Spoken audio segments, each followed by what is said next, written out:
Hello and welcome to the Computer Game Show. My name is David Turner. I'm here with Matt Murray, Hello. Sean Bell, Hello. and James Farley. Hey, Dave. Don't ever do that again. Oh, God. Hey, Dave. What was that? It's more personable, you know. Someone's been to TwitchCon. Someone sat in some sessions about how to be more personable. Let's see how that expands over to your news. Let's see what It's sort of going to be changes you brilliant. made. Yeah. So James was at TwitchCon this weekend. We will Obviously. explain that on the bonus show. So sign up. Patreon producers this month are. They all these people get to hear what happened to James Farley at TwitchCon. And believe me, it could have gone worse. But I'm really angry at James about that at TwitchCon. And he's really pissed me off, actually. And we all will be explained.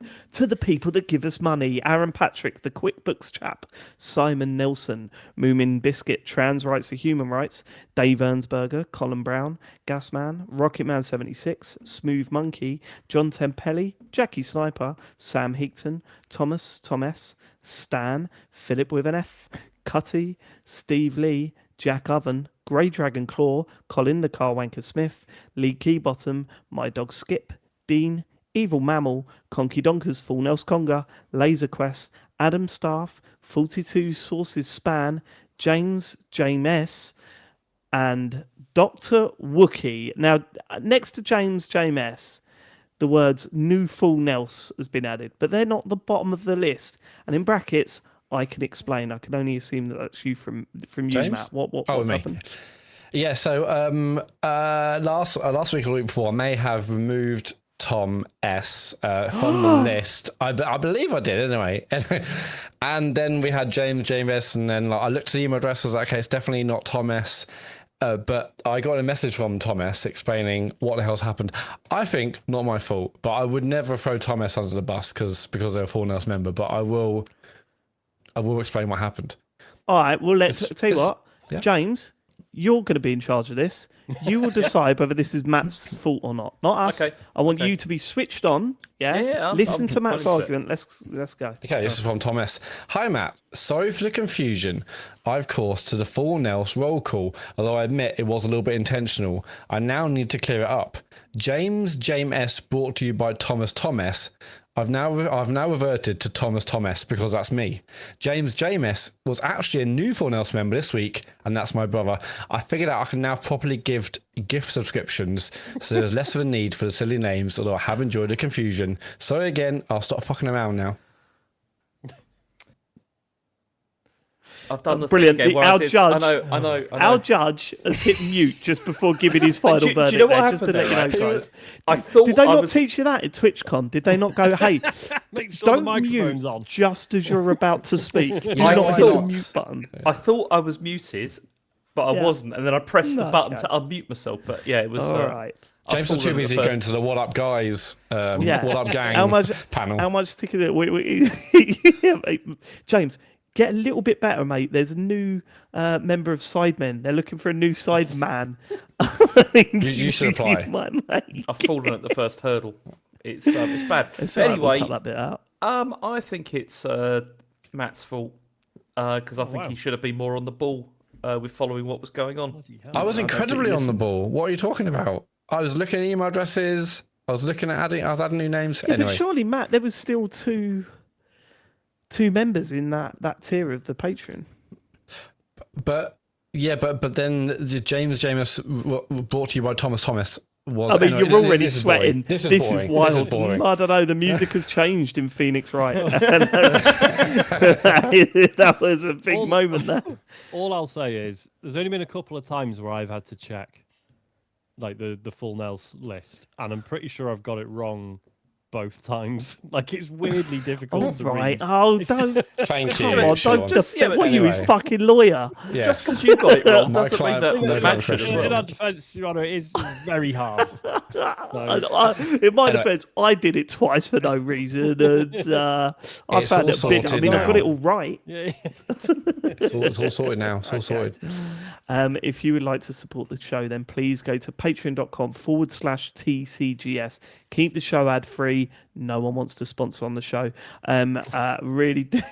Really You just put it on do. Acast and get like 10p. Yeah, let's do that. We won't be doing that. Thank you so much for supporting the show. Patreon.com/TCGS. Sign up there if you want to hear what James has to say about TwitchCon later on in the week.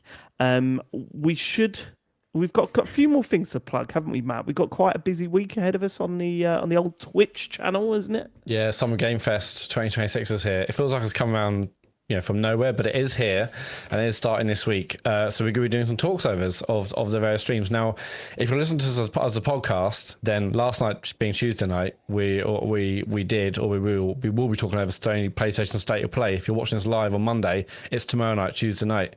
So yeah, that's Sony's PlayStation State of Play, 10 p.m. on Tuesday the 2nd. I think we'll be live about 10 to 10. And then Friday, Summer Game Fest proper begins. Cowboy time. Summer Game Fest starts 10 o'clock Friday the 5th, so we'll be there 10 to 10. We'll also talk over Day of the Devs after that. That is Friday night from 10. And then 6 p.m. on Sunday, it's the Xbox Game Showcase, and followed by the PC Gaming Show, which is ultimately the main. They save the best for last, don't they? The main event here. We'll basically be live 10 to those hours. We'll put out socials. I'll put out a post on Patreon as well, so everyone's aware, and we'll be on Twitch. Has Jeff already told people not to get excited about the game? I've not checked on Jeff's status this week, but does he post on Blue Sky? Or is he an X-Man? that's probably why I'm here. I would like take it. I wish I knew more about those fucking superheroes to make a joke. They just don't. They weren't in the original run of Marvel films, so I know fuck all about them. Thanks for that, Matt. We also have one final plug before we move on to your feedback, and this one is just for me. Ian Lee's Imposter Syndrome. I have several dates lined up. If you would like to see myself and Ian do our stuff on stage, 30th of July at the Free Sheets in Rochester, 14th of August at Rope Tackle Shoreham, 5th of September at the Half Moon in Putney. That's like a homecoming gig for me. It's an afternoon show, that one. It's like 1 o'clock. But if you're in the London area, Putney's easy to get to and it's quite nice. So the Half Moon's very well known, so get your tickets for that. 5th of September. 3rd of October, the Mockingbird Cinema in Birmingham.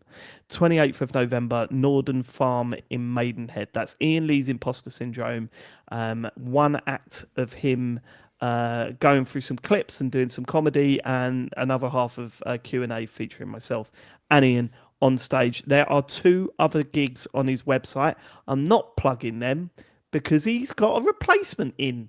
I think he's trialing Gingerbeard Mark, and he is actually brilliant. So I haven't got it in me to have a pot, but Gingerbeard Mark is absolutely superb. So a worthy replacement who will probably end up permanently replacing me. Yes, James.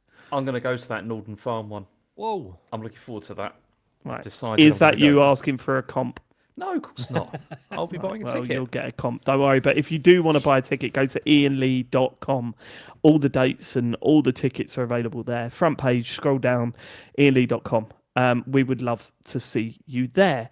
Right. Sorry about that. Should we get to feedback now for next from last week's pod? They all love it, did they? They mostly did. James Swift Day has messaged feedback for episode 503 regarding Sean's response to David pronouncing Yoshi's name correctly with "Are you American?" It's always been pronounced Yoshi in the way you pronounce the yo parts in yo-yo, including by the Smash Bros. Announcer and the character himself. I'm 99% sure that's how you pronounce it in Japanese, and even the Mario Galaxy movie was consistent with this. This might just be a me thing, but it also annoys me on the same level as Americans mispronouncing Lara Croft as Laura Croft. You do you, Sean, but it seems weird to be telling people they're saying something the American way when this has canonically been the case all across media since the late 1990s. Yours impetuous, James Day. Have I been saying mispronounce or mispronounce wrong? Wait, it doesn't matter. Okay, ultimately, it doesn't. I have to say this, and maybe it's because I've been playing a lot of First Light. Sean looked like a Bond villain throughout that, just swinging on his chair back and forth with this sort of weird energy that he's about to kill a man. James Farley looked like that gif, that straining gif, that boy in the classroom. James Farley looked like that. Well, no, it's because I wanted to go bullshit. I can't. I can't wait to hear. Can I just play something off my phone? He's got the receipts ready. fucking. There we go. Exactly. That's exactly the one I was going to use. He's come prepared, James. He's come prepared. He's See, always well done, said, Sean. Yoshi. What James has done there is listed a load of examples that are either made in America or localized by Americans. so that's what I was going to say. That's why that always like bummed me out when you hear the Mario thing, and the American podcasters go, "But just listen to how he says it in the game." Yes, it's an American actor. Like, that always really bugged me. Who can do the best Yoshi impression? Don't know. Go on, James. We got to do it. Not James then. Sean. Well, you see, so Isaac and I often do an impression of Yoshi, but it's not him saying it; it's him doing the thing. I mean, that's not bad, but you got to do a Yoshi. Come on, because that's just a noise you make.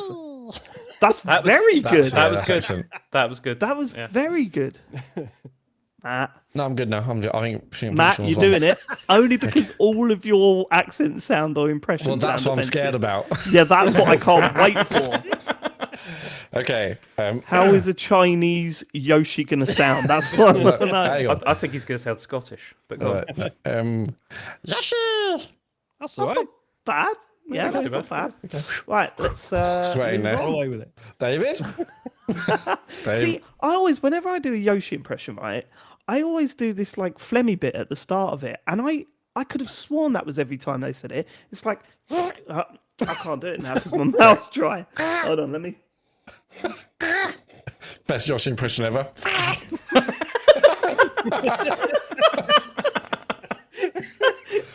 No, it's like. Okay, yeah, it's a little bit like that. No, yeah, it's like a little. It's almost like a trumpet. You know, there's a little. Yes. With every note. I haven't imagined that because I was like, I feel I could do a really good one. I was in the car the other day going like that, right? Like over and over again. I'm going, I feel really good at this. And then I looked it up and I was like, I can't find a clip where it's got that little trumpet bit in it. I can't find that. So I think that might just been the Mandela effect. But yeah, I think Sean wins that I one. think David's first one won that. Yep. Whatever you did. Lee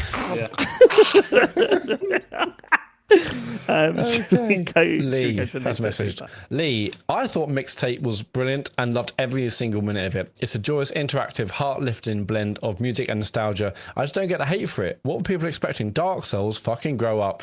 Yes, Lee. Yeah. Get him. I think we sort of covered this when the game came out, right? Is that we were a bit like sort of dismissal of it, and we focused on the people that were, calling it woke and had some sort of political standing against it, which I didn't quite get. But no, I mean, we sort of touched on it. There is a certain type of gamer that sees playing games as the gameplay itself, and I think when a game is being praised as potential game of the year, their instant reaction is, but it's not a game. And that's where the anger comes from. It's like, well, how can everyone love this and say this is as good as, Uncharted or whatever, when you barely play anything? And it's... you'll never change those people's mind. When the difficulty discourse is about a really hard game, and we're saying, well, maybe some options would be nice. The fucking elite capital G gamers are like, well, not every game is for everyone. You shouldn't expect to be able to play every game. Sure, yeah, totally. Well, that goes both ways, man. Like, if you can't enjoy Mixtape because it's too easy and there's no challenge, fine, but shut up. Like, I just go and play something else, innit? Yes. I do wonder why that stuff is leveled at this and not, something like I'm trying to think of it. Phoenix Wright. Yeah. Like, do you know what I mean? It's like I don't understand why. I think skill in that as such. I mean, they're essentially puzzles, right? Sort of logic puzzles. You sort there's a little bit more to it, I guess. But I don't know. It's also the other discourse around this was around it like it's not an indie game, all that because of the funding from Annapurna. And all the industry plant thing. Yeah, that I mean we spoke about that as well. I think that all stems from. I don't think people would be shouting that had IGN not giving it a 10. I think the IGN giving it a 10 was the bad.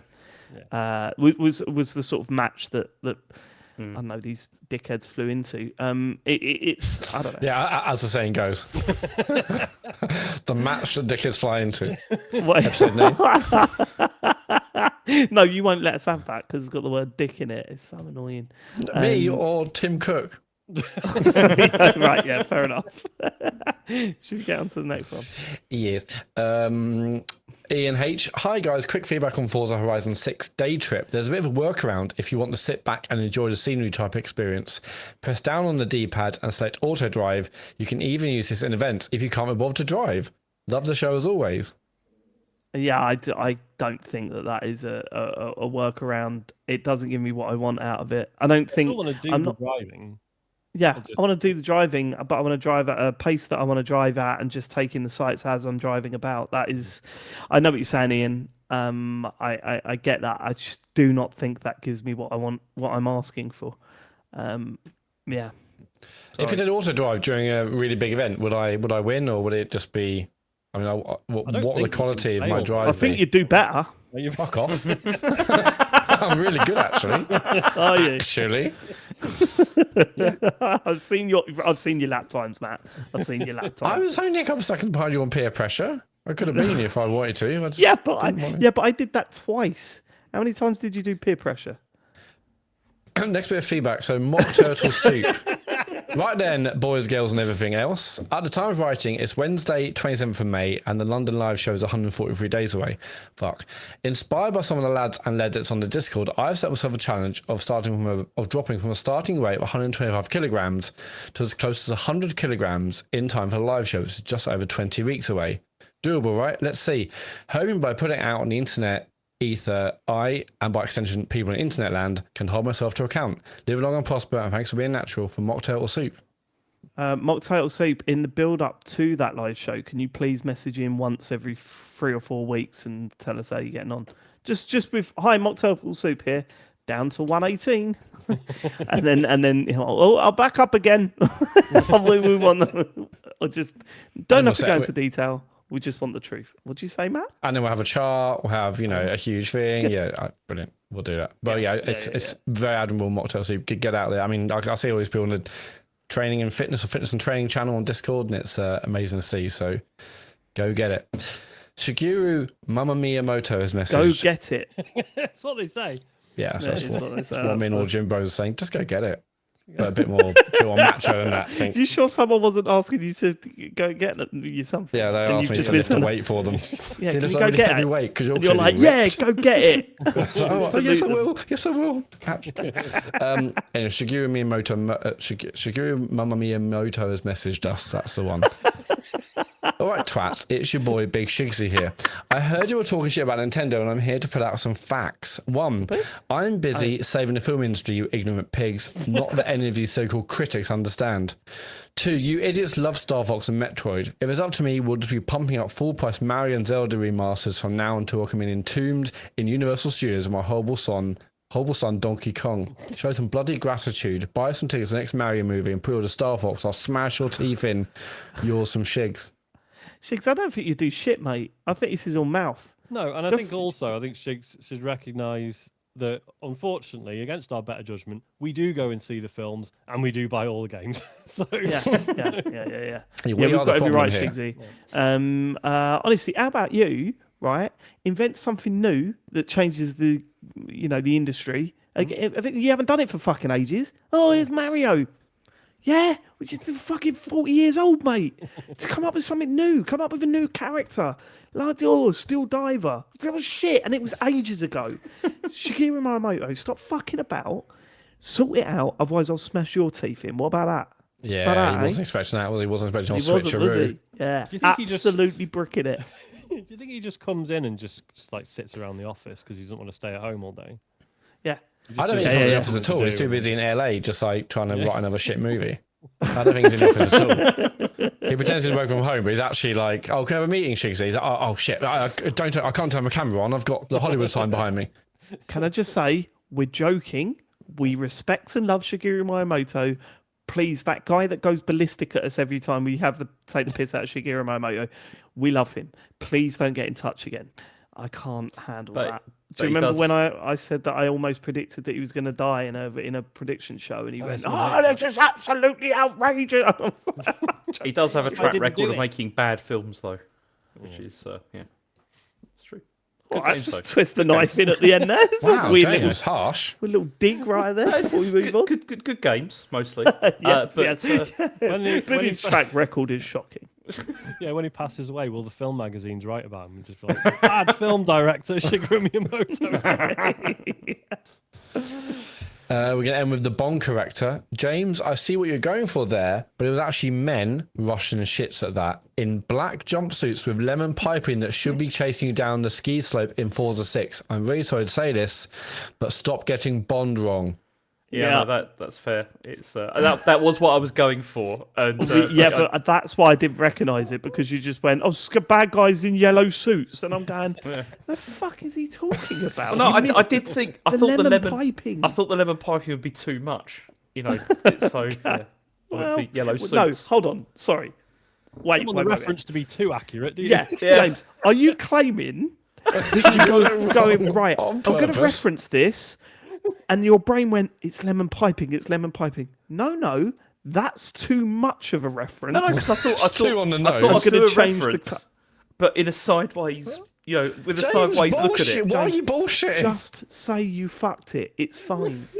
I did get it wrong, yeah, but it's because I was doing it, as I said, in a sideways look. Okay, let's You know. get to the Oh news. my shall we? god, you're the worst. Do you want to do the? Where do they send their feedback? to that? tcgs.co if you want to give James feedback on everything.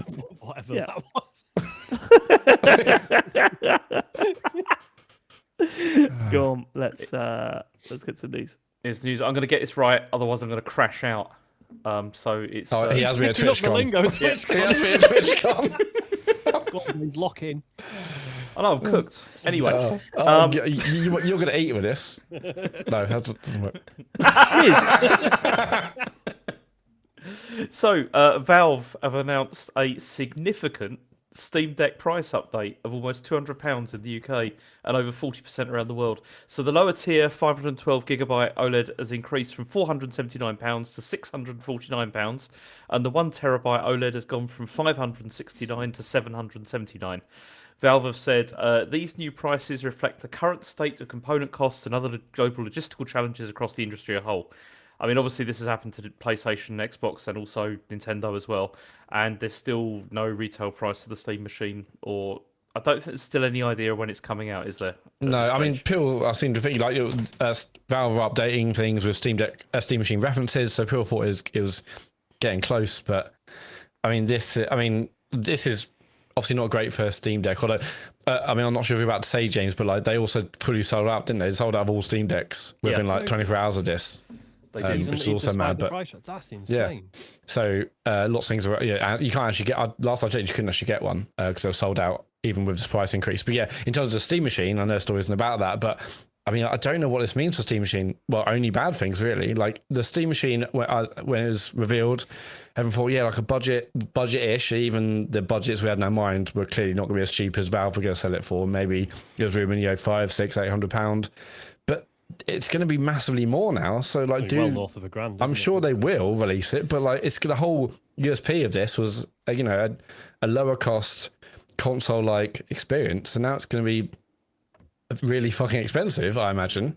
It's the same as well with It's like weird. with the Xbox as well. Like I can't, if I were them, I would not be thinking about releasing like Helix or whatever anytime soon if it's going to be really expensive, because it sets such a horrible like, sort of Yeah, launch, but you doesn't it? know what? I just have a feeling that Xbox are going to look at this as this is our opportunity to actually reset the gen. And we're going to bring out the next gen console, and I they're suppose, gonna because be way if off you it. bring out a new one, even if it's well expensive, who's to say it wasn't always going to be that price, right? It's a new Yeah. device. Whereas, But the thing with Xbox is that, so obviously, they've been getting trounced since the Xbox One was revealed. And it's been PS4 was massive, PS5 was massive. What, David? What are you shaking your head for? Seen what I'm sorry. I shouldn't have done anything. I just saw what you put in your list of things you've been doing this week. Okay, Sorry, go on. yeah, so where was I? Yes, Sorry. Xbox have been getting trounced, and PlayStation is killing it. Like this is, and we're all thinking the next console is going to be really, really expensive. This is a massive opportunity for Microsoft if they really want to changed it completely is massively subsidize their own consoles. And Not gonna do that. Like, I know they're not going to do it, but like we know PS6 is expensive because look at all the console prices now. What if they announce that Helix is super powerful, but they're like, okay, we are just going to plummet, or put loads of our Microsoft money into it in a way Sony can't. Because and make the console they can't. $499 or that for 500 quid. years. I know, but like, but this is an opportunity where like Sony aren't going to release PS6 for like 300, 400 quid, are they? Like, it will be. We expect them all to be quite expensive, very expensive, especially given component prices and market conditions. Like, this is a way to really properly use Microsoft's money and say, okay, if we're going to flip things, if we're going to flip the script, then we are going to say, yeah, consoles are 400 quid or 300 quid. Because that'd be like a crazy the idea of like, difference, wouldn't it? we're really going to properly use the money this time. Maybe. Yeah. But like, but Sony can't do that. Like, but that, would you not think that would like Xbox? They've already been. I mean, but do you not think that would totally change everything in a way that like they They've can't tried do it several times and it hasn't. Yeah, but They this is the way, released the like, console. this is the way They can released use the console their- this gen that was almost half price of the PS5. Yeah, but they've still Series lost S the didn't count. generation. Series Oh, S it didn't didn't count. count now, did it? Well, no, Didn't that's what you count. told me when I lost the fucking bet. That's what you're telling me now. This is a surefire, quick but very expensive way to properly flip the script in a way that Xbox now has more games or more studios or more this or that. So- like everyone's gonna go PS6 because people love the PS4s, PS5s. so after This all is the like, stuff okay, that, get the checkbook out, another 70 bill, Matt, bang, consoles can I 400 just quid. say, do you know what you sound like? Here's what I picture in my head when you sounded like that, right? Smart shoes, trousers, your shirt half untucked, your tie hanging around your neck, in a boardroom, just about to be fired. No, but this time, it will. But this time, if we just chuck more money at it, this time it will work. This time, I promise. especially after Asha Sharma has kept on saying we got to create a sustainable business. We've got to do this. And you're just like, But it could go. It Give could them go away. back. we'll just fucking give them away. But like they could do the thing that that Sony took the piss out of them for many years. Of like here's how you share a game and whatnot. Like, imagine if like the slides and PS6 $999, Xbox Helix $399. Holy fucking shit! Matt, do you remember when Sony posted that thing about us not sharing a game, and the rest of the board goes, "Yeah, but we're not going to chuck $2 billion out of it because of an advert they made 20 years ago." I'm just saying, Asha, if you're listening, call me. I've got some great ideas. She does listen to the community. Yeah. Famously. I might Yeah, put but an you don't listen Xbox to his voice. fucking podcast, I'll tell you that. I'm gonna put an Xbox voice and say, "Here's an idea." Put all your Microsoft money and make the console $99. All right, there you go. You've won the console war. Next. Anyway, Steam Deck. Sorry, remind me why you're not working in the gaming industry anymore, Matt. I'm trying to. Well, actually, there's no. I won't say. There is some really, yeah. This Steam Deck thing is mad, and it's. I mean, I was kind of tempted to get one at some point. I'm obviously not going to do it now. Man, Yeah. Steam machines. I don't know where to go with this either. My current consoles get my kids through college. It just feels like everything's going up, eh? Loaf of bread is nearly £2 these days, isn't it? Eh? What happened there? What happened there? All right, let's get on to the next news story. Next story is Xbox. Oh, sorry, did you have something else to? Surely you didn't have something else to say. No, I've said my piece. Thank you. Can I just say, James, where you've put the headline for this next story, you haven't capitalised all of Xbox. So I don't recognise what that means. Yeah, that is I a don't know good what point. that's- Yeah, I mean, it's I'm doing it on capitals now. purpose. I didn't do Nor it on did purpose, obviously. Eurogamer, but- yeah. No, but Eurogamer said that they're not going to do that because it's horrible. And I also, respect I saw on Sorry, Roma. there is a bit of me that goes, "Fuck off, you're a gamer." What? Do you know what I mean? Why do I keep flipping? I keep flipping in this argument. I'm like, yeah, it's shit. It's shit. You're a gamer, said then I'm going to do it. Well, fuck off, you're a gamer. Who do you think you are, you arrogant cat? Go on. Yeah, somebody on Rollmark had like an image of like the apps for your phone, and it had like the Xbox app as Xbox all capitals, but then Game Pass is still Xbox with lowercase and everything, and it's like they're like, oh, this is doing my nutting that they're not all the same, but Anyway, next story. Because the reason is because when I saw it, That's all you got going on. Sorry, that's all you've got going on. That would annoy me. Exactly. Actually, that was the thing. When I saw it, I nearly sent it to you, Matt, and said, "Is this you?" Yeah. Because I thought it would irritate it you. wasn't, The but branding that would was annoy off. me. Yeah, like be consistent in the branding for F's sake. It's like just Control and F, guys. Find and replace. The whole Yeah. just do that. That's all we have to do. Easy. That's all we have to do. So And anyway, that works across all apps, across all studios. That's It good works in the Microsoft ones. You can just use Word and Notepad. Yeah, Copilot, rebrand all Xbox properties. Maybe that's what happened. Maybe they tried to get Copilot to do it, and it had a massive shit. yeah. As They it don't- often does. I don't need to shit. It's not a real person. Right. No. No. Tell that to Clippy. That's my last friend gone. So anyway, the Xbox Game Pass price cut is working. Asha Sharma has told staff. So this is from Eurogamer. They said, Yeah, it's working. Yeah. I don't know. Don't. When It's was the fine. I price? haven't got the numbers on me right now. Back to Also- your desks. When was the price cut? It was like last. Was it It last said, month? it said last ago. month on this piece. Yeah, last month. I don't know. It feels a bit early to say that it's working. Honestly, like you've Well, got, they can see the numbers. Number go up, number go Well, down. Yeah, but they can see the numbers as they A, reduce the price, and B, Forza Horizon 6. came Yes, out. yeah, I Yeah. did see That will have made mention a, that. a very big short-term difference, but let's see where we are by Christmas. Can you write down number go up, number go down, please, Matt? Because that is a absolutely perfect episode title. There you go. So she said, growth slowed down and subscriber loss accelerated after the pricing and the SKU changes last year. Since our price reduction, we have seen acquisitions grow and retention improve, which is a good first step. So this is because Game Pass Ultimate is now £17. It was 23. PC one's gone down as well to £11 from £13.50, but then obviously Call of Duty has been removed. She then said, "We are building a stronger Xbox," all capitals. That means sorry, making... just to say, new Call of Duty's been removed, right? Not existing. Call yeah, of the Duties new are ones on have been there, right? removed. Yeah, and I yeah, mean, the next one won't the be next on one, there. yeah. Nothing's actually been removed, right? no, exactly. Yeah, it's So sure. but then also they said that probably like a year later, the new one will go on there as well. You know, they're just you have to Yeah, pay for a yeah. year. Just sure.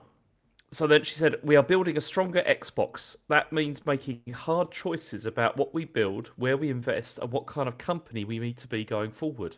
So This is layoffs part- then, Yeah. That is part of what you are starting to see in the shift from Xbox, lowercase, to Xbox, uppercase. It reflects a decision to be deliberate in how we show up for the players who care most about this brand. And then also, which is weird, but then also there was a whole thing where some people were upset online, obviously, about having like PlayStation logos and stuff like that in their directs that they Oh, do. this was mental. I felt like I was going mad reading this. Yeah. What's this? Sorry, I must have missed this. So That's incredible. yeah, so people were upset because like on the trailers they have like what platforms this is coming out on, and and now recently they've been adding like PS5 or I don't think there's been any Switch, has there? Because there's hasn't nothing much has come out on that. But anyway, the fact that it's got PS5 and there was some people messaging her saying this is really bad. You ought to be focusing just on Xbox and all that sort of stuff. And then she's like, "Yeah, we hear you about this. That may be something we need to revisit and change so that we don't put the logo on there because it Just gonna seems not some of give these people all the information they need. yeah Just gonna. the super Xbox Fucking fans are mad. getting upset by seeing a PlayStation icon." I mean, So- they're making bank by releasing games like Forza and stuff on PC. I'm sure they'll make loads of money for Well, this is Forza what's so 6 strange. as well. I don't think they're talking necessarily about changing the multi-platform strategy. It's just literally whether or not the logos appear on the trailers. and that yeah, they people didn't are want it. upset about. Yeah, they didn't like it. It makes them insane. upset to see Yeah. it because it's not focusing on Xbox, and that's the problem. Sorry, it's capital Xbox. Anyway, the Xbox showcase is happening on the 7th of June, and we talked about it already. So, are we all excited for that?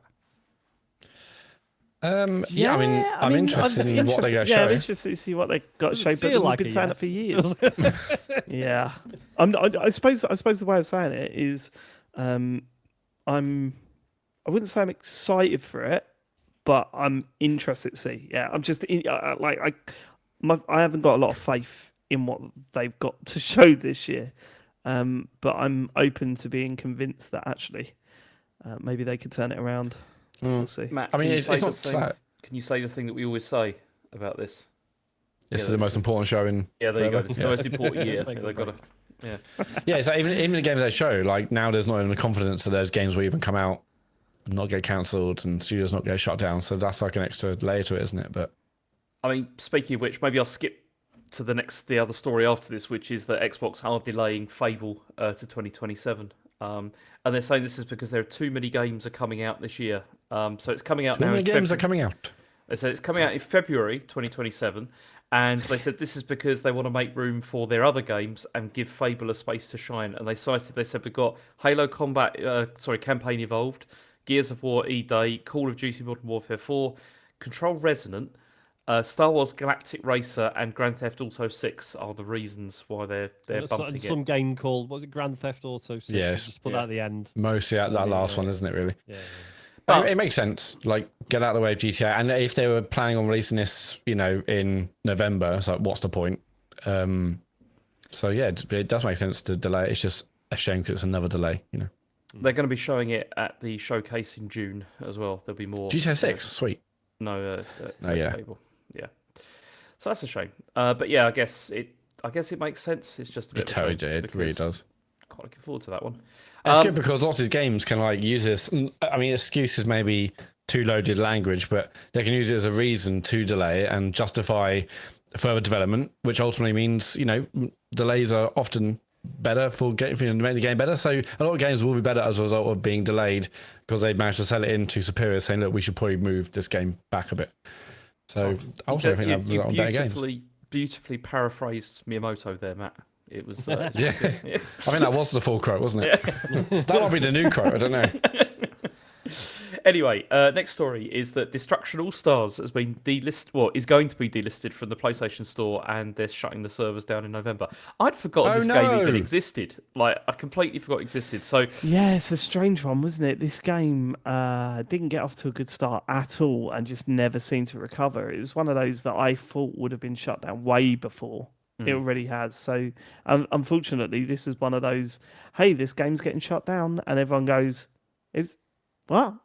It's still going." Yeah, that's sad, really, isn't it? So yeah, they've already taken the multiplayer services offline, and server support ends on the 25th of November. But you can still play single player mode after this. But then they've got rid of all the destruction points as well from the store. And Sony they've said that you can still play arcade mode as well, but then functionality and player experiences may be impacted due to server shutdown. Right. So yeah, I mean, it came out for free on PlayStation Plus. Not originally though, was it? It was originally they were going to sell it, and It was just gonna be before 20 quid. launch, Yeah. just before launch, they changed that to a PlayStation Plus thing. I mean, I played it, and it was not fun to play. I love the fact that it was going for something new. I just didn't find it particularly fun to play. This doesn't come as a massive surprise. I mean, when I first heard about this, I was expecting it was going to be like, Destruction Derby, like kind of thing, and it wasn't really, was it? We all did. Yeah. No, we all did. Yeah. It's a little bit.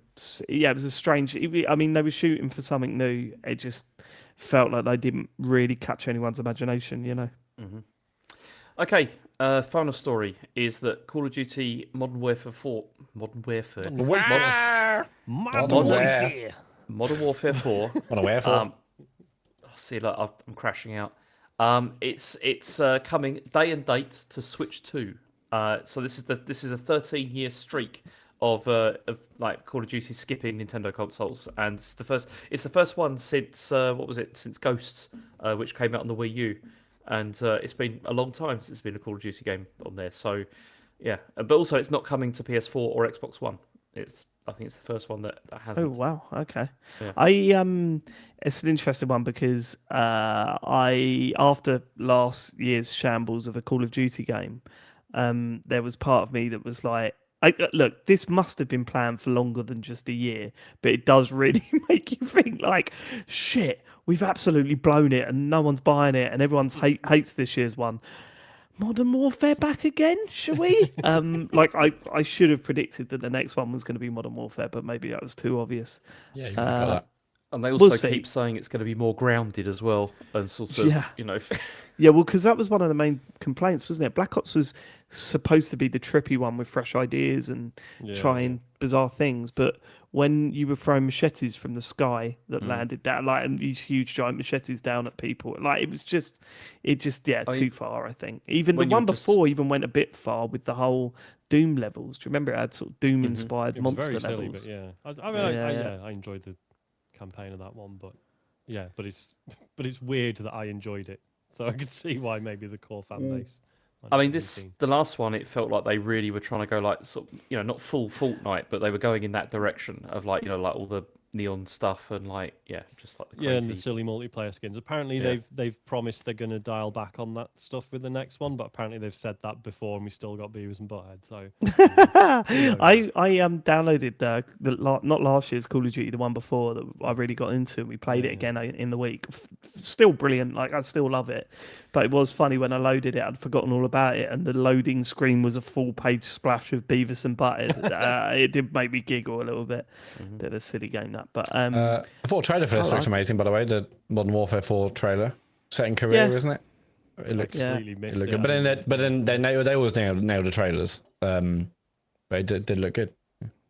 Yeah, we'll see when it finally comes out. Cool. That's it. That's the end of the news this week. Cool. Right.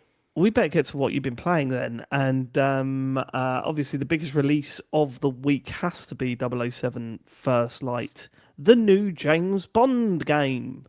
If you don't know, James Bond he's a international spy from Britain. He works for MI5, which you would imagine... MI6. MI6.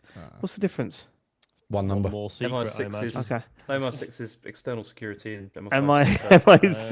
I think we've caught a spy, everyone. I think we found a James Bond fan. For that, if you don't know who he is, he's this guy. He's sort of, you'd think being an international spy working for MI6, you'd really be good at following orders and stuff. Not James Bond. He is fully willing on completely tearing apart £1 million mission. If he's got a hunch. If he's got a hunch that something else is going on, he could just fuck off and do something else, because that's the kind of guy he is. He's the best to do it, though. And he'll get a telling off, but at the end of the day, he'll get a smile and a wink at the end of it. Yeah.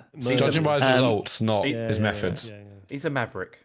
He's a maverick. He likes expensive watches, he likes fast cars, and above all else, he loves pussy. He just loves it. Fucking hell. What the hell? Sorry, is that too much for you, woke? That's getting bleeped. He just loves it, Matt. And this game doesn't pander. See, listeners, see that reaction there? This game doesn't pander to those people, because within 45 minutes, James Bond is bonking. So... Yeah, he wasn't. James Bonk. Yeah. Yes, he was. He wasn't. You're past the bit where he's bonking. He's bonking right near the start of it. Yeah, definitely. He's bonked on a desk. It's very subtle. I don't remember that. Yeah, and then there's like a silhouette on the wall. You don't see it going in, James, if that's what you... No, it's not pornography, James. Yeah, like they were kissing on a desk, and then you see like the silhouettes behind them.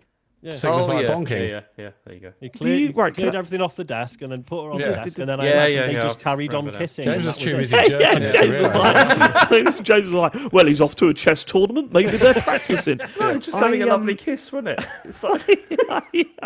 They were necking. That's the start of bonking, James.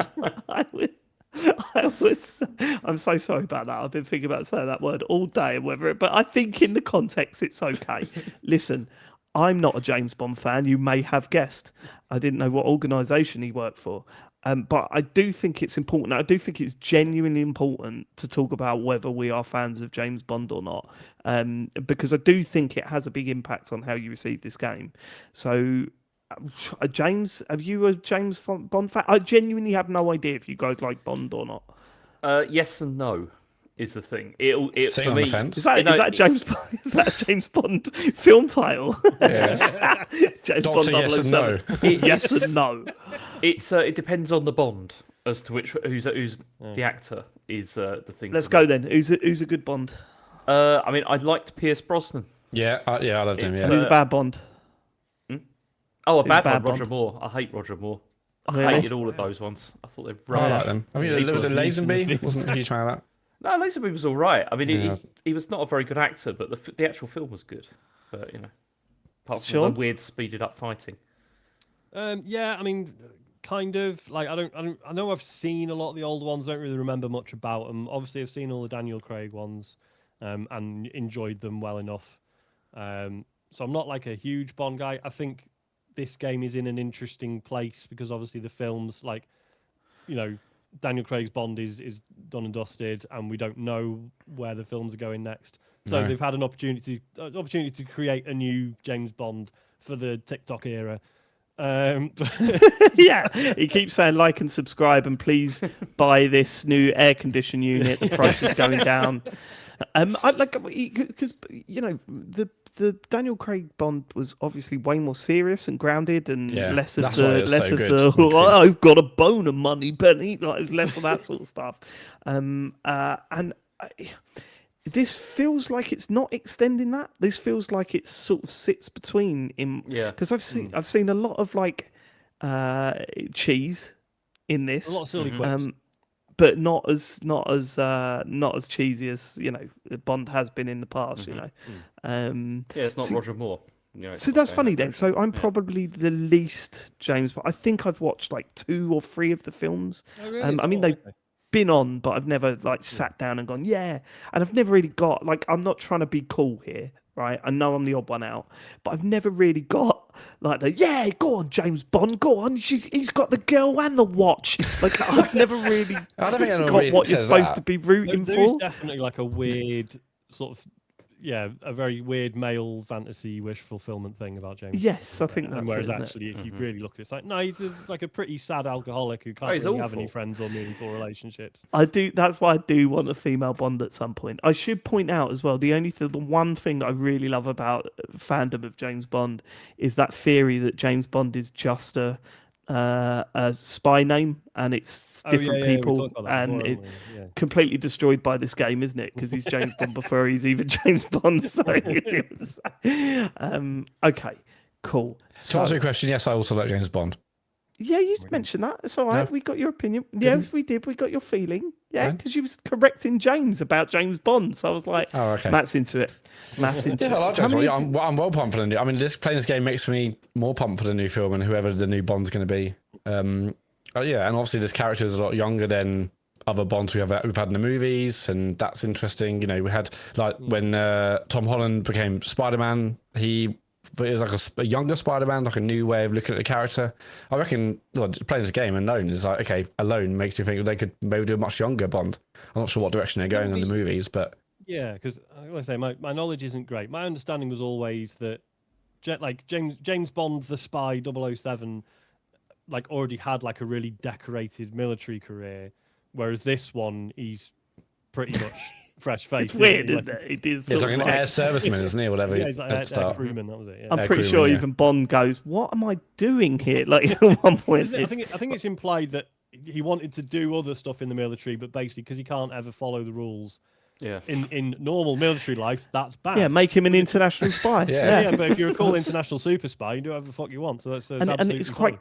quite clear in the plot of this that that's already happened before. So it just makes no sense. Right? Okay. Listen. So just very briefly, how many hours you put in? Because I'm on like 4 hours, 4.5 hours. James. Yeah, about the same, I think. Sean. I have finished it. Oh, excellent. And Matt. Okay. Yeah, I need to. I've only done the first mission, and I'm in like the second mission thing now. So yeah. So, So David, can I just to ask give you? a flavour of where we're at. So you done all the boat stuff, the stuff on the boat. No. So you're 4 hours in and you've not done the stuff I've on the done- boat yet with the. I've just done the first.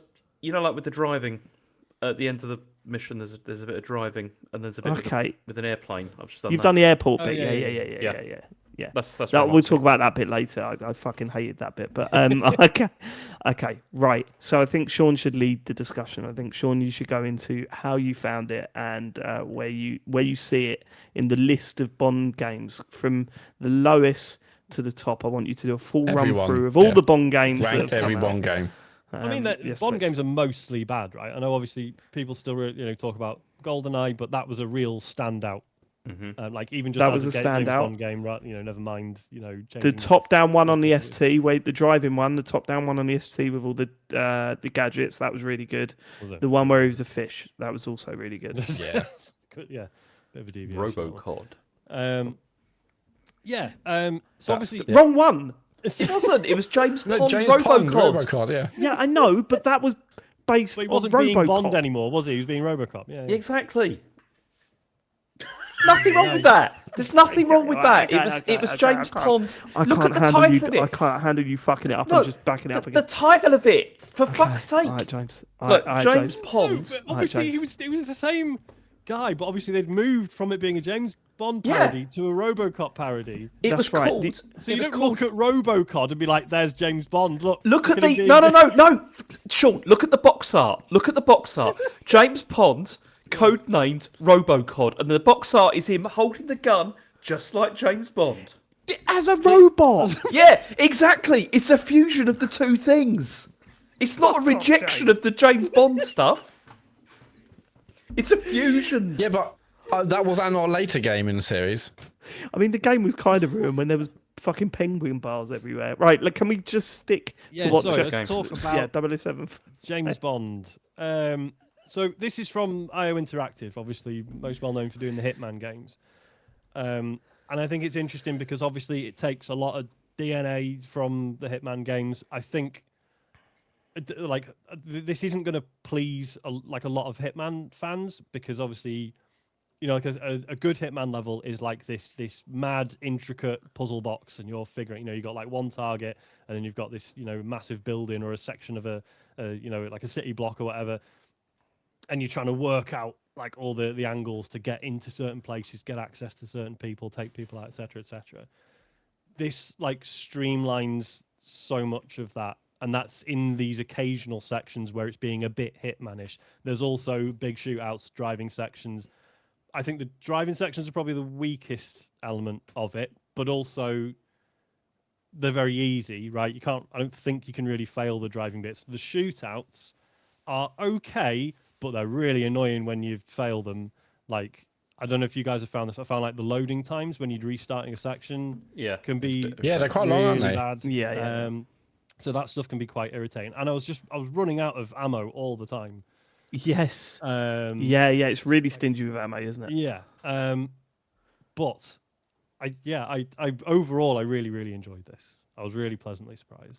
I think the story actually is very interesting. There's a really fascinating twist, like about sort of 2/3 in, which I thought was genuinely really clever because it obviously no spoilers. It gives a really interesting character arc to someone that you never actually meet, and I'll say no more than that. I just think it was really nicely done. In terms of like narrative design, the way it folds in like essentially the tutorials into it's like it's essentially a training montage, but just bits of it are playable. Yeah, I thought that was really good. I thought that was that really was fun. Really beautifully done. Yeah. No, Dave, are you not? I'm No. okay. Right. You sort of touched on that. It's a very rough around the. It's way more rough around the edges than I thought it would be, and I think that summed up my feeling of the game so far, from a technical point of view, is that it's got some really good ideas, but it's not polished enough to pull it off. Like, I love the idea of a montage. You're playing a montage. So this is the scene very early in the game where James Bond is training to become the super spy. I think that's the correct title for him. Where, you know, it'll cut from doing a quick bit of shooting to doing a bit of driving to doing press ups, and it's juggling gameplay and QTEs and stuff like that. It's really good. I love the idea, but the stuttering in between the scenes makes you go, I wish this was smoother. I wish this was smoother, and I felt that a lot throughout the game. That's just one example of it. Yeah. Because I love that idea, and I can't imagine how difficult that is to pull off. Like, to be loading, like different environments, different. Well, because even that, because I've seen people comparing it to the, you know, that montage in Cyberpunk where you're sort of transitioning from. It's like when you first make friends with Jackie, and then it's like, here's you being friends with Jackie for 6 months. Yeah. But yeah, I mean that was completely non-interactive, and apparently that was a nightmare to put together. So yeah, see totally. Why this would have been. I think, but when you look at something like Mixtape, and I'm not obviously you don't compare these two games, but that has a lot of cut transitions in it, and that pulls it off a lot more smoothly. And when you nail it, it feels effortless. Yeah. But when you can feel the little kinks in that loading the next bit, that like fucking Life is Strange try it all the time, and every time it cuts, you see assets loading in the background. Yeah, It's the it's textures not all that bad in blurry, this, but there are still noticeable jumps. Do you know what I mean? Like that's. yeah, yeah. But no, I don't I'm with remember you on many, not but touching. maybe it just happened. I didn't notice, but yeah, it felt. Yeah, I really enjoyed that section and that sequence. And I like the fact it was very quickly changing between one activity to the next. I really liked it as well because I mean I wrote down here like it's one of the best tutorial style content I've played for ages. Like I thought it was 100%. it's a really effective way of getting across the ideas like quickly as well without thinking. Oh, Well, I've got it's to not do just this. that, is it? The fact that they've taken the tutorial and put it into this whole hour and a half section, Yeah, but also putting the plot beats in there as well. Yeah, I think it didn't feel like you were playing a tutorial at all, even though you are very quite clearly learning how to play the game in those opening segments. Yeah, for sure. can we talk about the stuff you talked about, Sean, with the Hitman style levels? Yep. Because I know exactly what you mean with that. Because the one like obviously the first one of those that I sort of got into, I felt a bit not disappointed with it, but it's like how because it is very linear. Like the levels are actually Yeah. significant, and I was expecting I was like, okay, where can I put on my disguise? Where can I like change Yeah, there's suits? none of that. And I know you can't do that. But I know there's you a bit of can't that. do that. Is No, this there's the a bit of hotel? that. A little bit, but not to the extent of Hitman. Is what Yeah, I'm saying. which And level it's- was this? I mean, it's the the not. hotel. with the chess Okay. tournament. Yeah, so yeah, they- with so that. we can talk about this a bit because they did show. I mean, I guess some people might have chosen not to watch it, so I won't be too specific. But they did a big gameplay reveal of that level. What I loved about that level is yes, very scripted, but it's you playing as James Bond are dealing with someone else essentially being Yes. Agent 47, Yeah. and I thought that was really fucking cool. Oh, I didn't even sort of pick up on that. That you- makes sense because yeah, you 'cause are he just kept- following that. Yeah, no, I see what you're changing saying. his Finding disguises that, like and- traces of like shit, Yeah. he's changed costume here, and now he's someone else, and now I need to be looking for this person. And Do you know what? I don't think it should go unsaid. Like while we're talking about that level, I'm going to have my criticisms about this game, and I'll get to them. I love Hitman.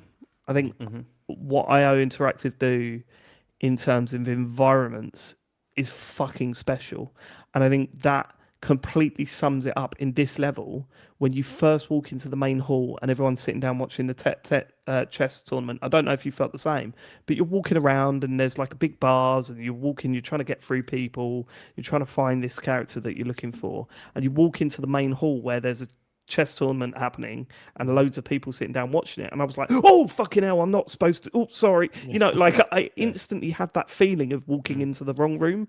I shouldn't really be here, fuck, but I need to get over to the other side, so I'm sort of just walking across. Like they handled that stuff better than any other developer out there.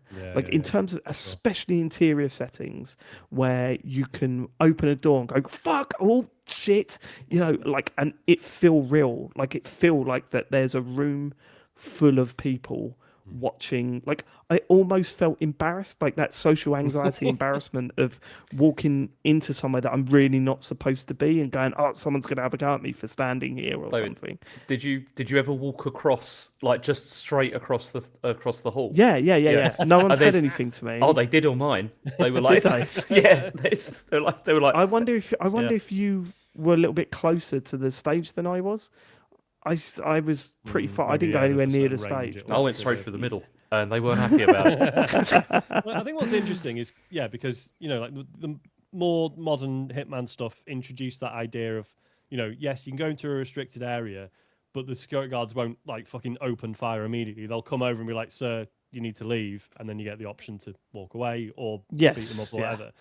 I feel like this goes a step further because you have the option to just bluff people.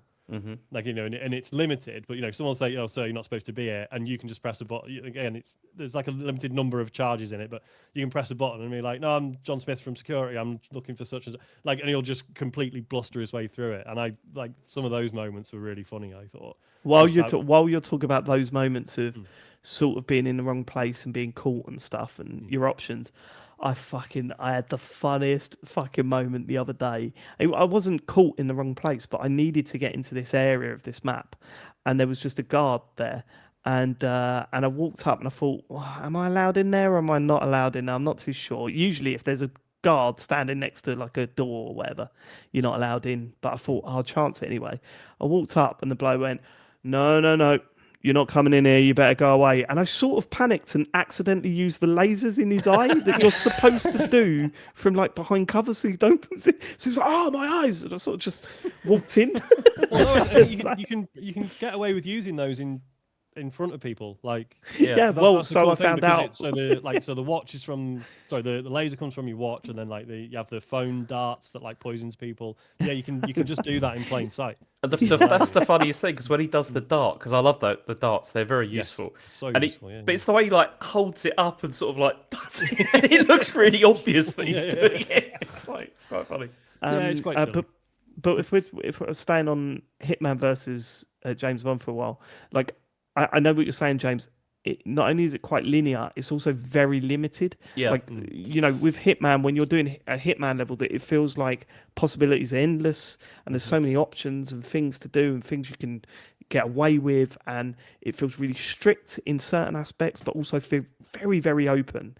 And that's not here. However, after that level, after the chess level, you sort of realise, well, it can't be that. Yeah. Because this is going for a wider audience. This is going for people that may not play as many games as they normally play, but I'm a really big James Bond fan. I want to play this. They may have never played a Hitman game. If you stick them in the middle of a Hitman world where everyone is like, "Well, it's James Bond, kill him because he's got the wrong clothes on," it's not really going to work, is it? So No. I think I made my peace with that after that level, that this isn't a Hitman game and this has to be more broad. They do have costumes in it. They're very limited. My favourite was walking around a whole gang while just having a beret on, just exactly the same clothes, just having a hat on, and everyone just going, "Hey, and that's him." You know. Yeah, I can't come up against that in the nightclub levels, like the first major mission, and you see like a woman like a red dress, and there's a bit of an altercation between her and like her boyfriend and stuff, and then you have an option later at one point. I think you speak to her later, and it's like you can either kind of leave her or you can kind of engage in a conversation or whatever. And the decision I made confused me, because after I did that, you see her later and she was really kind of in your face, and I was like, well, based on the decision I made, she wouldn't really be talking to you at all. So all right, did you try and get rid of her then? Yeah. So the first time you see her, like, do you see her first time, to start the mission or to deal with a mission. Later on, she comes to talk to you, and you can either like engage in conversation or you can like walk away or whatever. And I walked away. So then when you see her again later, she's like, "Hey, this is like boyfriend or whatever." And I thought, given that previously I walked away and didn't engage in conversation, that whole bit at the end wouldn't have happened. But I guess it's very linear. That is obviously the first. That's a shame, because so I did engage, and basically Bond was like, "Meet me outside in half an hour," wink. Right. And then she showed up later and started causing problems with the mission, and then I got bollocks, and I was like, I think that's quite good. Yeah. Right. But it happened to me, even though I went the opposite way. But I thought, a bit weird. But no, that's a shame. Again, first level, I get they're trying to make it a little bit more linear, but I was a little bit disappointed in that. I was just confused, really. Yeah, I thought maybe the point it was making was that, like, based on your decisions, you can. Yeah, you're being punished for being a relentless shagger. I thought the nightclub was great though. It felt really authentic as a nightclub, and obviously I've done this before. It was very, very based on the nightclub level in Hitman, right? Yes. Like it felt almost exactly the same place. People have just been saying in the chat. So there was nightclub level in Hitman. There's nightclub level in Kane and Lynch. So they obviously just really fucking good at doing nightclub levels. It felt really good. I was like, okay, so where would the cloakroom even be? And I was like trying to think, okay, it's probably near the entrance. And I was like, where's the entrance to this? Because like you start that level kind of already in the club. So I was like, where's the entrance to this club? But yeah, I just thought it's really, really well laid out in the club. If we're talking about the nightclub stuff, you've got to talk about the ensemble cast at the start of the game. I think they do a very, very good job of building those characters and getting the interactions between them. I think there are some odd decisions with the writing here and there, but I think it's I think it's my problem because I'm not a Bond fan. There's a lot of it that I just go, what? And then you go, well, I guess it's Bond-like to say. What, like a cheesy one-liner after having a fight in the toilet? So it's like, watch the whatever. The line Maybe, was. yeah. There's that stuff. I'm okay with cheesy one-liners, but I've written one down where Bond says "trouble in paradise," and the other guy goes, "That's the problem with paradise. You have to watch out for snakes." And I was like, "Who fucking talks like this? Who talk-" That is We all very reference Bond. it. Yeah. I think it's yeah. I just thought if I said Yeah, that, no, "Oh, that was trouble in right. paradise," that's the problem. I'll go, "All right, mate, yeah," and then just go And on then somewhere later that else. evening, Yeah, that's- but it's that's very Guy said Bond. to me earlier. But that's why you're not James Bond, though, David. Yeah, but James It'd be Bond great didn't if say you the sort of- second bit. If you sort of hung around them and then you just hear him sort of whispering to himself, "Why the fuck did I say that for?" Yeah, you idiot. Yeah, I wish no way. I wish it was that sort of stuff. wakes Oh, up God, at fuck night that thinking about that. Yeah. So why did I Just say walk that? past and goes, "Oh, watch out for snakes, watch out for snakes, you fucking idiot." You know what else to say about paradise? Don't eat the apples. Yeah, that's how that's all right. But yeah, no, I think for the most part the writing's just quite good. I really There's like, some really good performances in it as well. yeah, I And, really like the characters. And I thought they built that team really well from what I've played so far. Yeah, it seems really interesting. They all seem to have their own shit going on, but it works quite well. I mean, of course, you're always going to have, "Hey, I don't like this Bond guy." You're always going to get that sort of shit in this game. But I think they had to have that, but they kept it from being too cringe, if you know what I mean. Yeah. So that works really well. But yeah, the only thing that I've not really liked about this so far has been the driving, which Oh, I I was think, thought you were going to say something else. The driving. Even in is tutorial, the okay. driving felt weird. Yeah. Like, Yeah, the Yeah, but I second think you we get a have just been car- playing the greatest driving game Yeah, on the there is that. market. Yeah, there is that. It doesn't really help, but it is quite funny because if you go slightly off the path they want you to go on, it goes assisted driving now Ooh, because yeah. you know it's like playing Mario Kart with an aerial on your back. It's funny, isn't it? I think it does its job. At no point does it say, right, now you have to be really good at the driving stuff. I think what it's trying to do is give you that Bond feel of everything. You can't really have a Bond game where you're not driving an Aston Martin, even though that didn't happen in GoldenEye, the greatest of the Bond games. I think it does its job. There are some bits where it asks you to drive faster and to do, drive over ramps and stuff, but it's so guided. It felt Makes like no difference as well. Like it's so no, I that know bit, it doesn't, does it? That bit, yeah, where it's like, "Oh, break through this field or go over this ramp or whatever," and then you do it, and the guy you're chasing is just as far away as he was before. Yeah, but it's all just yeah, it feels very spectacle, Call isn't of Duty with that stuff. Yeah, it? Yeah, it's all the spectacle stuff. and it's which, And I will say, it's like a lot of people have been saying there's a lot of Uncharted vibes, and there are. I think you need to go into this understanding that this is not Uncharted at its peak. You know, the scenes you have with the driving in that, the Jeep level or whatever was so fucking Yeah, good. And when Jeep you in go the Mud back in and watch 4 it was again, amazing. yeah, and you go, holy shit, look at this. This isn't on the level of that. This is something I wanted to ask you, Sean, as soon as you finished it, because I've heard loads of these Uncharted comparisons and stuff. Is there like more traversal then in this game coming my way, like from where I'm up to now? Because I didn't think it was particularly No, Uncharted to me. it's pretty straightforward in terms, and it's all very yellow paint, like everything. Yeah, all the sort of yeah. I mean, climbing Yeah, around but pipes Uncharted and- is very level yellow paint as well. It's very you're going in one direction. I think but there's- people I there's a never don't think lot it's like about the that. traversal. I thought it was about the fact that you're kind of traveling across countries and always have set pieces It's a- and yeah, it's a action and global- cutscenes and swashbuckling I think that's what yeah, that's swashbuckling what they're talking adventures. about. Yeah, that's what I thought. Okay. Yeah, yeah. yeah, and, and it does a really definitely good you're job doing a of, bit like- of this and a bit of that. Yeah. The bit that I thought you were going to complain about, James, was right, and this is the bit I'm most worried about because I really don't like these bits, and I've heard Bond fans say that they're the best bits. Do you know where I'm going? No, I've got no idea. The Q Lab stuff. Oh yeah. Where do we sit? I like the QLab stuff. Did you not? Okay. I ain't got any problem with it. No, I think because it feels a bit weird.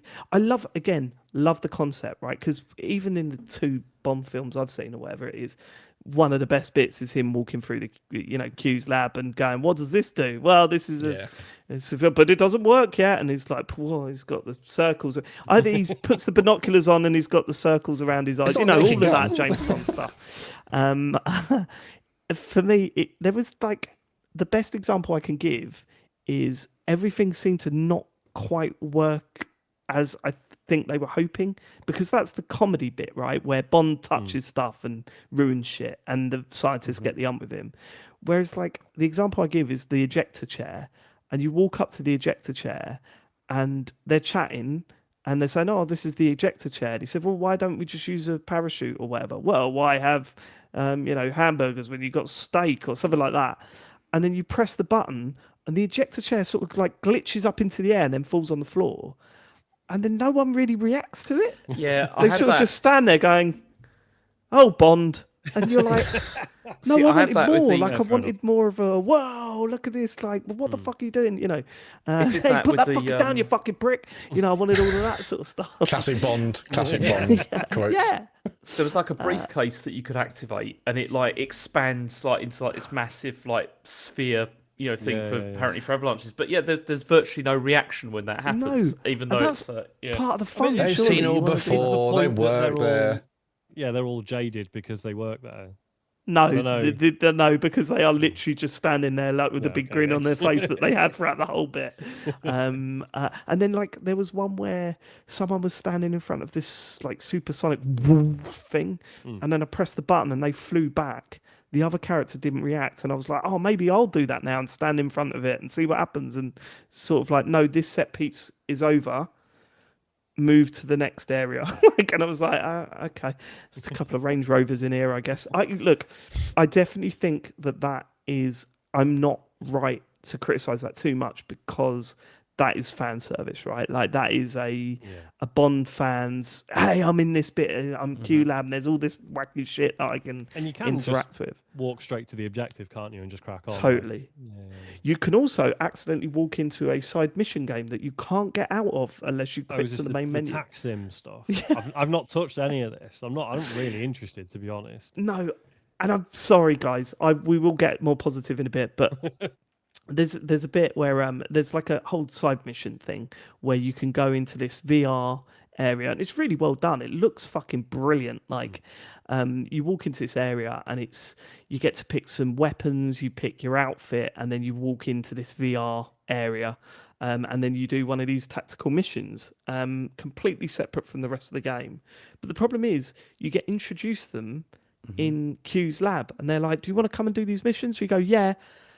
I spent ages trying to find out how to get out of them. I did the same mission twice because I thought that there would have been an option at the end of that It's essentially a mission separate I missed. game, isn't it? Because like on the main menu, it's got continue story and tax sim. They're like it's Completely separate. Haven't they kind of indicated that there may be more of that as well? Yes, like, it says on the main menu. Yeah, they're adding more.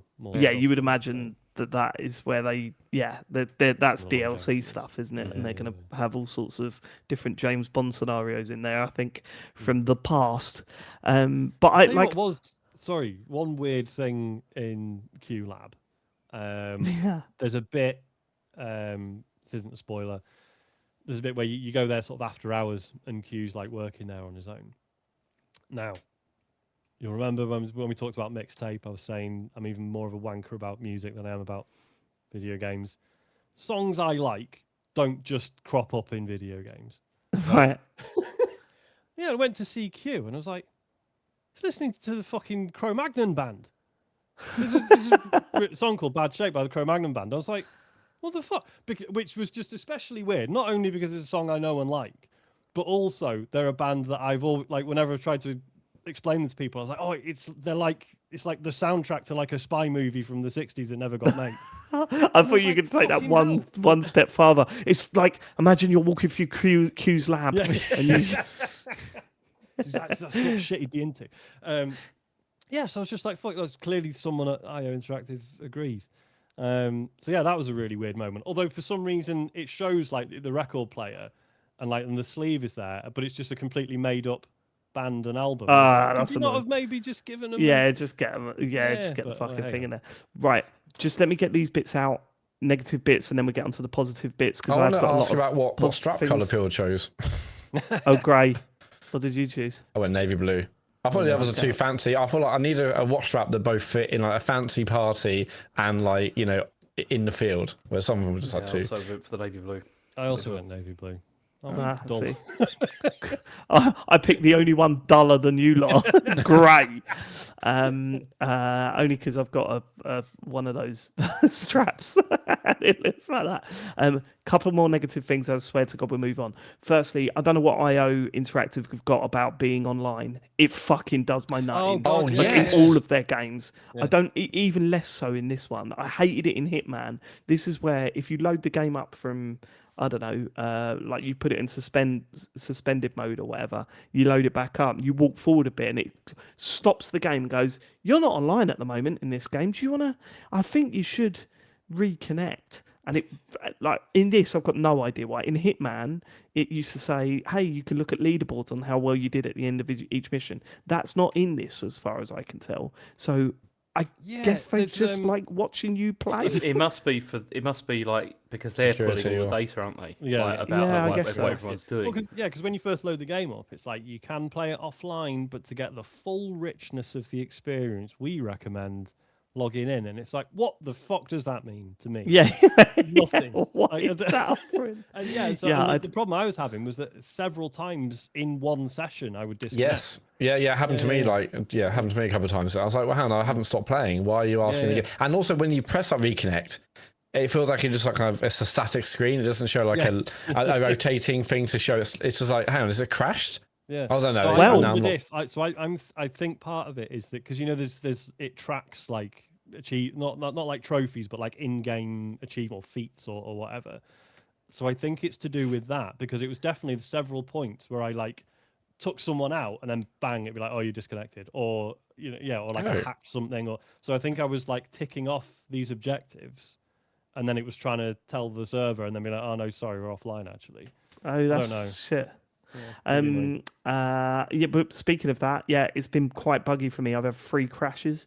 Oh really? One was when it said go and pick your gadgets, James, and you looked and there was nothing there, and it just Right. then kept saying loading forever. So I had to reboot the game.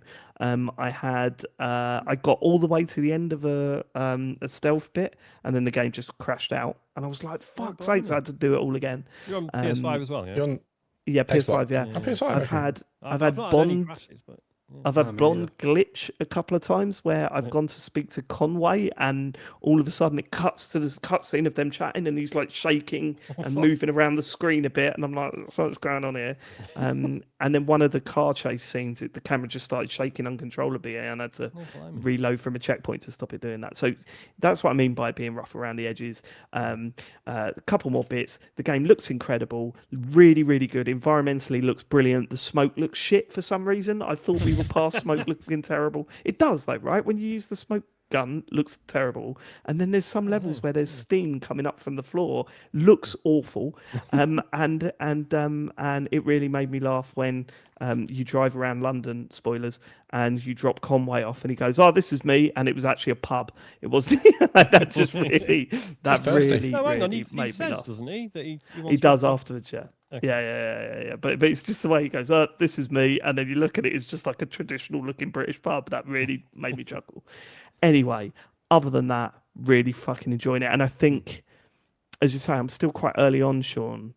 But the stuff that people have been saying that's got to the point where you have, whether completed it or they're hours further into it, mate, because it's failed to properly grab me for a long session, right? I will play it for 45 minutes to an hour and go, I've had my fill, I'm going to go and play something else, or I'm going to go and do something else. It's not grabbed me for a long session like, say, Forza does, like Pragmata did. I feel, or what I'm hoping, is that the story gets a little bit more interesting because it is a bit by the numbers at the start. And although some of the characters are really interesting, I really didn't like Lenny Kravitz just turning up out of nowhere, and I didn't know that was a thing. He's really badly handled, I would say, because Yeah. it's like it's trying to make a point about like, you know, sometimes in this spy business you're gonna have to deal with people you don't necessarily like that much, but it's like he literally turns on a dime from being like a bad to baddie good. And then so weird. well, not bad to good. It's complicated, guys. But it was I was playing it, and Joe just went, "Why is Lenny Kravitz here?" And I was like, "I don't know, I don't know." I think he was in like Hitman DLC as well. I think. Was he? I think so, but Yeah, they've had I'm loads of pretty celebs in them. Yeah, that's true. But yeah, I'm hoping that the story gets to the point where it draws me in a little bit more. It feels like It does something really. I thought was really clever. Like Cool. very early on in the story, it's like, we've been using this super powerful AI, and I'm like, oh, I see where this is going. I didn't at all. Okay, cool. Okay, yeah. cool. Yeah, because I did think that That's was good. a bit weird. It does that right near the start, doesn't it? And then sort of just moves on.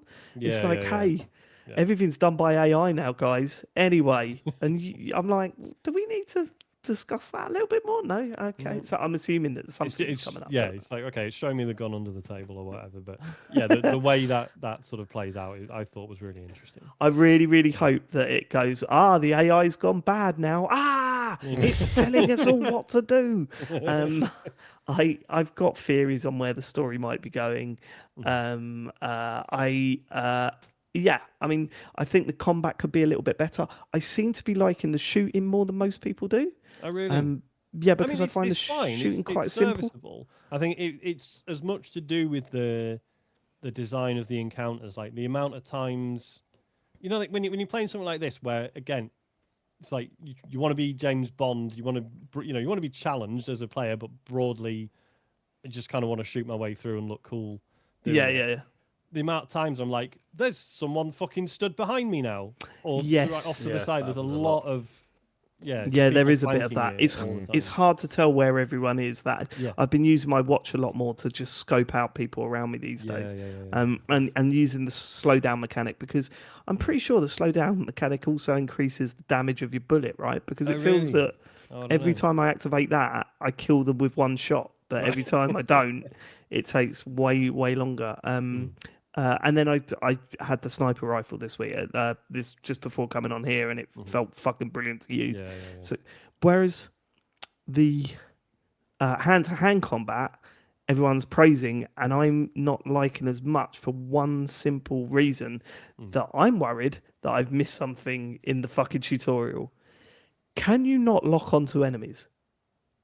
I don't think you can. No, but then I think it feels like a semi-auto lock-on. Yeah, I I've mean, not really just by had- facing one, but yeah. It has been winding me the fuck up. Really? Because I wanna front them up. I want to stand there, and I want to be able to, move around like this. But if I move back when I'm fighting, it just sort of runs off. He looks like he's scared. He's just like just running off behind him, like he's scared. classic Bond. There's But- quite a small sort of like area, isn't there? I think Yeah. like, of engagement like around it. And then as Yeah, soon as but when you move do out- get into a yeah. fight, it looks fucking great. Like Yeah. the animation and the way everyone's like kicking off with each other and the stuff you could do, the way way it interacts uses the with environment. Yeah. Yeah, Yeah. big time. Yeah, that really looks cool. It's really fun just to like parry their moves and and punch them and then flip around. I think the combat's Place great. into a cupboard and then... Yeah. It's just it feels like, at times you have the same amount of people around you as the Batman Arkham games, where there's like 4 or 5 people around you. I think it really struggles with that, because I'm like, I want to deal with this person and deal with that person. It's really, really easy to do that in the arcane games, because you can Arcane, is that right? Is that the studio? No, it's Rocksteady, but it's Rocksteady, you mean yeah, the yeah. Arkham games? Yeah. Arkham games, yeah.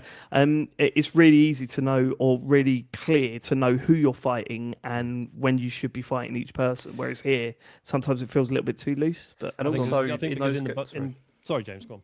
No, I was going to say, because also in the Arkham games, it feels a lot more fluid as well. Like in terms of like the blocking and moving around and stuff. In this, I found that was the thing. I found it a bit difficult actually, the parrying stuff to begin with, because I didn't realise, because I was stupid, that you have to like often do like 2 or 3 times before it actually like does it. And that first fight that you have in the toilet in that nightclub, Yeah. yeah. I was getting my ass kicked repeatedly that, because I was like, what am I doing wrong? Like What do you here, mean and you have to do it, because You talk about when they do use a combo against you, so Yes, you've got to parry and- each punch. And you have to parry each punch, and I Yes, didn't yeah. realise. What were you doing? and Just holding it down? I was just like pressed it once, and then I was just like, And "What? trying Am I to hit still back. getting punched in the face?" I love the fact that you pressed it once and you're still getting punched in the face and going, "Well, I did it. No, I pressed it a while ago." Yeah, because you Because see the the Arkham yellow games- flash, didn't the you? as Arkham well? Just keep flashing the yellow. Because the Arkham games are more like you just do it, and then it it parries, then you hit them or whatever. Whereas this Yes. is like you have to keep doing it, and I was like, a not bit more aware to of it, that. yeah. I will say, one issue I did have with the hand-to-hand combat was, so yeah, if you get a yellow flash, that means you can parry it or block it and then counter it. And if it's a red flash, that means they're going for a grab and you need to dodge out of the way by pressing X and moving the analog stick. I couldn't find a good reason why you shouldn't just dodge all like every time. Yeah. Oh, okay. You can I always was going dodge to and then say, punch them. yeah. even if it's the yellow one. I'm struggling with the dodging a little bit. Okay. I don't know. I'm doing something wrong, but I'm not dodging it consistently enough.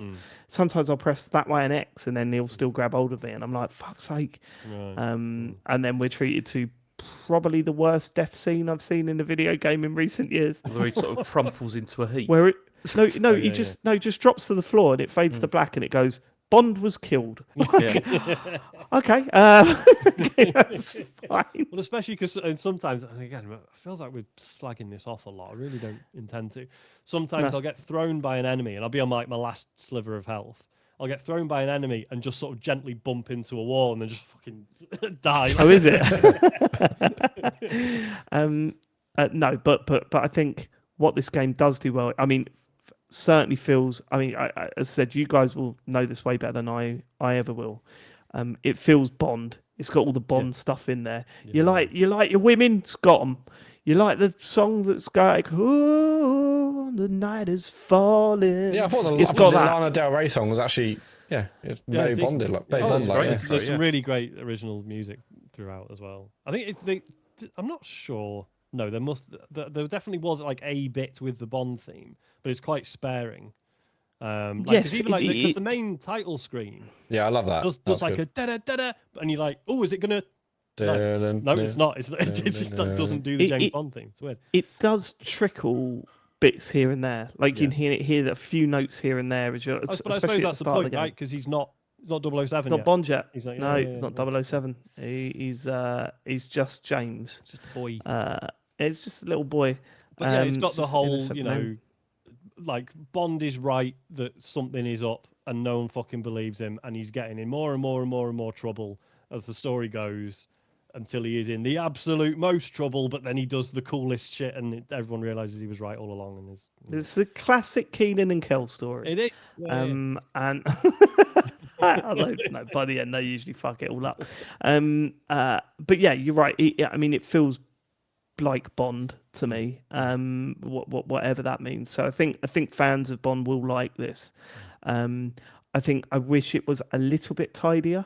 However, I'm sort of locked into the story now. I'm really interested, and it doesn't just rest on one thing, and I think that's really important for this game to do. You know, it would be really easy when we heard that IO were doing a Bond game. It'd be really easy to replace Agent whatever number 47 or whatever he is with James Bond. Do you know what I mean? And bring a game out. It would be really easy to do that, and that's not what they've done. They've clearly worked on the story, worked on what you're doing in the game. Like, one of my favorite bits in the game so far is not the driving, not the shooting, none of that. It's going around and trying to earn that money in that marketplace. Yeah. There's a bit where you have to make a bit of money in a marketplace. There's no way it needs to be that high. It makes no sense because it makes it right. Okay, let me just explain this. You need 100 grand. You need to make 100 grand in a marketplace. You enter a couple of fights and they're like, well done, here's 40 grand. And you're like, you wouldn't be given 40 Sounds grand like an for three apprentice fights. task. Yeah. However, the idea, it made me feel like Shenmue, James, just walking through this market and trying to find a job or trying to find something to do. No lucky And I was hit. well, Shame. sort of. I did. There was part of me that was like, did you do the gem mission in that, Sean? I don't know if I did. The cup I and was just gems. under the cup thing. Yeah. No, I didn't. I just assumed that was a red herring, but I'd love to know Yeah. if it was possible. I was looking for a way to get in behind him to sort of pickpocket the gem off him, Right. but I don't think that was possible either. I did it in a different way, but yeah, I thought, how did? We'll talk afterwards. I don't want to spoil it, but I'm interested to see how you got that money. But I think that bit was the best bit for me, and then the stuff afterwards at the auction and stuff like that, I thought was really, really well done. Yeah, very cool. Yeah, it feels like it's keeping true to the source material. I think it's got some really interesting ideas. Part of me is frustrated it's not as polished as it as I want it to be, and that's my overall fault so far. I really, really hope that the story takes off, because I think that's what's resting on it. I think there's so much jank I can take before I go, there's nothing here pulling me through this. But Saturday night, I was like, I don't know if I'm enjoying it. And then last night's session and then playing it just before coming on here has made me go, no, you might be getting dragged into this story. And that's what I'm really hoping it does. Because look, I do sound negative here, but you have to remember that I felt like this about Uncharted, a game that I really, really like talking about and I think is really important, in that Uncharted 1 was janky as fuck. But the story and the characters and the interaction, and it had certain bits of it that were completely unique to that game that we'd never really played before. That's what I'm hoping's in this to get me through it. Do you know what I mean? Yeah. In the reviews I watched, like they said, like the start isn't great, and then it goes into something great. So I was expecting a slow start anyway. And I think like what I loved about it is you're never doing the same thing for more than an hour at a time. Like it's just constantly changing things up. Like it's a rotation through sort of familiar elements. Be like, right, this is like a social bit. Now here's a straight up combat bit. Now here's a driving bit. Now and that sort of constant rotation I thought was like really nicely done.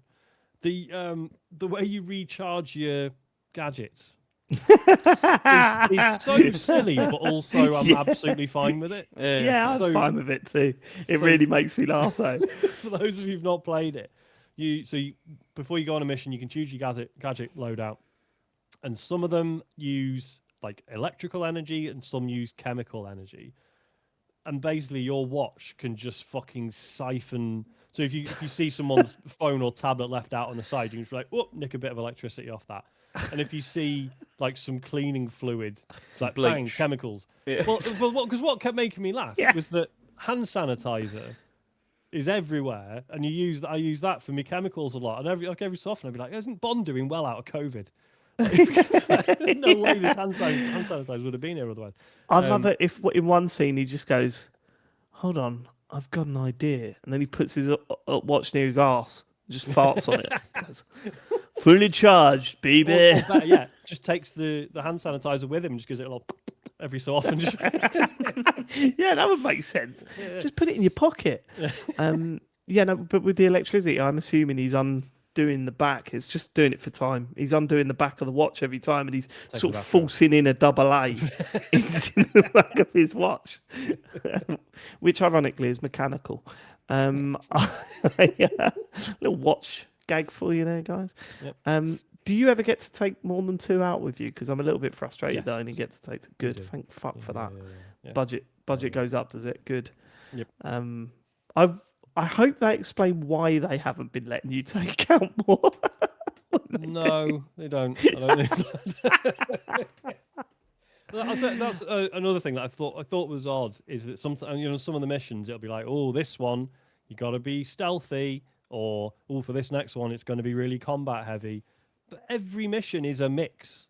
Yeah. So just take one gadget that's good for stealth and one that's good for. Sorry, yeah. So to explain what Sean's saying there is when you're picking your gadgets, the person that's giving you the gadgets will say, "Oh, I can't tell you about the mission, but it's a stealthy one," and you want to go, right? I'm putting my life on the line here. Yeah, give me some info. So can you just tell me everything? Yeah, why don't, if you know what they are, you pick them and I'll take them with me. Do you know what I mean? This is not a good working relationship. It's funny. I think it's like I think this is supposed so maybe intended for a bit of replayability, but I don't think there's enough to it for that to be valid. It's like the sort of going, look, for a sort of vanilla playthrough, these are the abilities you probably want to take with you. However, you will still see opportunities for the other gadgets that you then can't use, right? So I guess you could, if you really wanted to replay it, just like, right, I'm going to ignore your fucking advice, I'm going to take what I want, and then you will find other opportunities and stuff, which is cool, but it's still nowhere close to replayability of a Hitman level, for example. Do you know? Sorry, I was gonna say. I think I found a weird bug at the start of the mansion mission. You know when did you find the gun, or was there a gun in your game? Oh, I don't know. No, there's no gun So in mine. you know how like you go through the security after you get like the pass, and then there's the two people standing on like the the staircase to go up. I was using the what's it called, the glasses like thing, and I was like, what's that? And on the ground next to one of the guys was just a gun laying on the floor, and I was like, what's that doing? That seems So like I just an went, oversight, doesn't it? so I just went and just picked it Write up. down what's that doing, please, Matt? What's that? So I picked it up, but you can't use it obviously like during the mission at all. So it's just like I had a gun, but I couldn't use it, and it was odd. How strange. And I don't know what that It's was a bit, about. yeah, the license to kill thing is, I understand why they've done it, and it makes sense on a gameplay and narrative level, but it is a bit strange in that. So basically, yeah, there are sections where you'll be fighting people, but it's like no one's got a gun, so you can't just start opening fire on them. And it's only when people mean to do you harm that it comes up at the top, license to kill, and you're like, right, cool, it's gun time. And it's Let's I just don't call it that know. instead. I should call it that. So yeah, and like I say, I get it because they're like, no, we want this encounter to be maybe a bit stealthy, or it's just goons who don't have guns on them or whatever. But it feels a bit like, I don't know, sort of officially being like, now it is a gunfight. You can shoot people. Like, I don't know, bit strange. Yeah, a little bit. Yeah, you've not been given the freedom to choose when to attack. And again, Yeah. that's something that was always in Hitman, that you had that choice. Like I also found it really, again, I really hope I haven't missed this in the tutorials, but I also found it really odd that you can't move the bodies. Yeah, I Yeah. found that odd as They're well. 'Cause I was like, discoverable, but you yeah. can't move the bodies. So But then that they that's don't sort of... really freak, like the guards don't freak out in the same way that they might in a Hitman level, do they? No, totally. And that's the thing. That's the other thing that's important. And this ties back into, we want to do Hitman, but it's got to be broad. Like it can't be as complicated as Hitman. Because in Hitman, you can kill someone, stash them in the toilet, play for 20 minutes, and then the alarms go up because someone has been doing their routine around the level, and they go into the toilet at that point and then find the dead body. Whereas this, it sort of goes, don't worry, move on. Yeah. So like if you get seen and it starts a fight, they can call backup, and you're either in a fist fight or you're a shootout or whatever.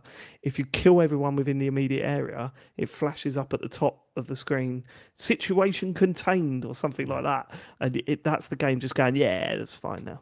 Like no one will ever find these people all over the floor. Everyone's gone. Dead. Everyone is gone. But again, I think you need to go into that forgetting, like just remembering that this isn't a Hitman game. This is a James Bond game, and if they made it as complicated as a Hitman game, you'd have a lot more casual players going, "What? Why? This is just annoying." And it'd be us going, "But that's the best bit." And then we go, "Well, I hate video games then," and then they'll never sell another one. So I sort of get it, but yeah, I don't know if there's anything else I want to talk about at this stage. I still want to crack on with I it. feel like we've not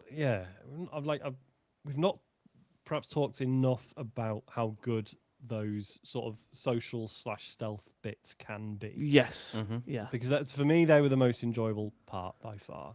The fact that you've got, you'll have like a big area to explore, and there'll be bits where you get into fights, and then there might be some sort of quite light puzzle stuff trying to figure out which locked door you need to get through and what you need to be, like, things you need to find, like codes and stuff like that.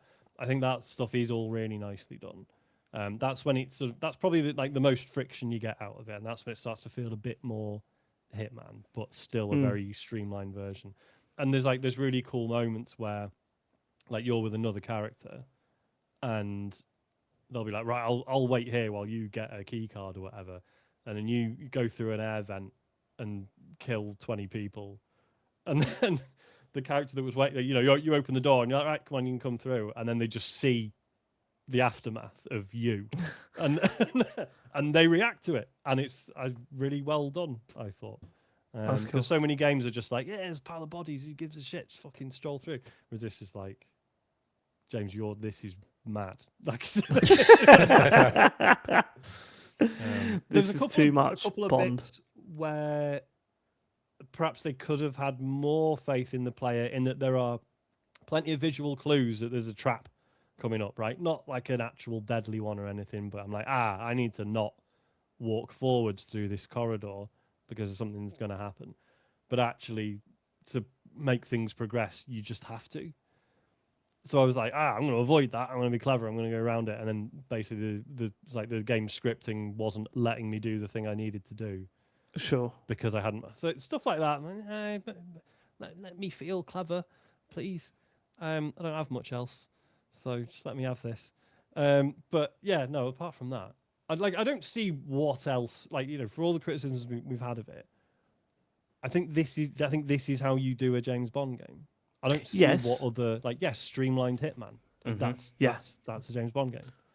I just I just wish it was tidier. Part of me hopes that this does really fucking well, and then they have more of a budget for the next 1.5 million, didn't it, in the first day? Yeah, but I do worry. This game's been in development for 6 years. It's got to sell more than 1.5 million copies to sort of cover that. I think. I don't know. I'm not that good with that side of things, but you would imagine that it's got to be quite a big hit for them to have an even better budget for the next James Bond game if they're given the chance to do another one. I mean, you'd think that there's going to be again, if this does well, there's going to be more of these, isn't there? Because this I would hope so. I now really would. I think this is an interesting take on the character. I would really like to see where they go with it. Mm-hmm. Good stuff. Yeah, I'd like to see. I'm surprised at a couple of things. They found the sort of balance between smarmy, leery guy that James Bond is in the vast majority of the films, and not making him, hey, I'm thinking about my feelings right now, M. Yeah. And actually, which therapy, yeah, it's kind of like a yeah. I killed a man today. I get that sometimes that's more of an interesting direction to take. I think it would have been forced. Yeah, that would be crazy if they made it kind of like a sad more dad. Thoughtful Bond, but it's not like he hasn't gone like full modern Kratos. No, but I think it works because he's a younger character. Exactly. So I think that way it works a lot more the way that he's been written. Yeah. He's young and full of spunk. Wow. Well, no, actually, he isn't. He hasn't dyed his hair and said, actually, I don't like the government. There was a couple of moments where the character you're with was saying, but he swore to the country and the Queen, that made me go, come on, mate. Actually. Yeah, she's dead. Sorry, I forgot she did die, didn't she? Get over it, David. You've got to accept it. Yeah. But would you call this a true immersive sim? Like, it doesn't feel... It doesn't go as far as, say, Indiana Jones did in that regard. Or like Deathloop or those things. Or yeah, I never feel that it takes that step, and nor do I feel like think for an immersive sim there have to be moments where you're like, oh shit, can I use X on Y? And then you're like, oh my god, it works. Yeah, there's none of that here. It's pretty straightforward. Yeah. All right. Good though. Okay. So how long did you say it took you in the end, Sean? 20 hours? Yeah, sort of 18, 20 hours, something like that. Okay. I was surprised how long it was, just because there were several points where I'm like, oh shit, this is it now, isn't it? Yeah. And then it wasn't it at all, and there was more to go. But I was happy for it to be longer than I thought. And also the all the reviews were saying it was 12 hours long, didn't they? Did they? I was like, yeah, I was seeing a lot of that. It's a 12-hour romp. Apparently Maybe not. I'm shit then. Did you change the difficulty, or did you keep it? I did, and there was a bit towards the end where I was really tempted, but I was like, I made it this far, just like carry on. Yeah, I did. I knocked it down at the airport bit. Yeah, I need to. Sorry, just to explain it. There's again, don't want to be too negative. There's an airport bit where you're chasing after a plane on a runway, and it is so poorly explained what it wants you to do Yeah, I know. that I you're panicked like during all you of that. die about 4 or 5 times, just going, I don't get it. I don't get what you Also, want me like to do. you know, in all your favourite James Bond films, where he's like hiding behind some cover in a shootout, and then the cover just blows up, and he just kind of stands there going, Yeah, getting yeah. shot. The blown up cover is dreadful. Is a really bad idea. But then when I worked out that there are red barrels everywhere, Yes, the whole thing is supposed to be explosive. Yeah. Once I got that, I was like, oh, that's what I'm supposed to be doing. There must be a better way of showing that. Yeah. There must be. James Bond, because he's so locked in, he can see these glowing red barrels when they're there to be shot. And then once that hit, that was absolutely fine. But there was a moment here I was going, "What am I doing wrong?" There's a guy on TikTok at the moment that he's got a problem with his game, quite clearly, a bug where the brakes are always on once you get to that bit when you're chasing after the aeroplane. Yeah. It's hilarious. I'll send you a couple of his. He's holding down the accelerator button, and the thing's going really slow. He's tried resetting the game, going back to an earlier save, everything, and it's still not working. He's losing his mind. It's so funny. Everyone's going, change your pad. He's like, it's not my pad. It's really good. Anyway, right. That was James Bond. He's got a license to kill. I'll tell you what, 007 out of 10. he's a bloody good lover as well. He is From what I hear. Go on, James. very generous. Very generous. James, you've been playing another big game. Oh, I shouldn't have gone to you next, but we're here now. I just realised there was an even bigger game released this week. But let's talk about Pictonico. James Farley. I wanted to hear more about what Matt's next game was. Right before we do that. No, I was Let's going move to on. brush over that because I always reference that, and we've been told not to. So I'm a little bit pissed off that you put that in there, Matt, because you're just tempting me to talk about That's just a little private joke for us, isn't it? certain. Well, not on the show notes, it isn't. No, because sometimes we read them. Yeah. James Farley. Yeah, so I've been playing also Pictonico. Oh yeah, this is the game, is it, that you play with your phone?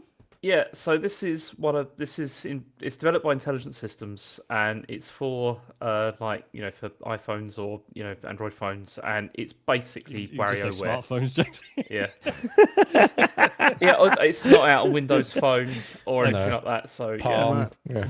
yeah, it's or the BlackBerry. Yeah. So it's basically WarioWare, and so what it is it's WarioWare with your pictures. So it goes through, and you can either select specific albums that you've got on your camera roll, or you can just do the entire camera roll, and then it just randomly takes people's faces and puts them into mini games. And so the mini games are things like you have to like manipulate the screen to like make a person eat something, or you have to I don't know. One of the other ones is like you've got like a lollipop and you have to like chase somebody around with a lollipop and make them lick it and stuff like that, which is a bit odd.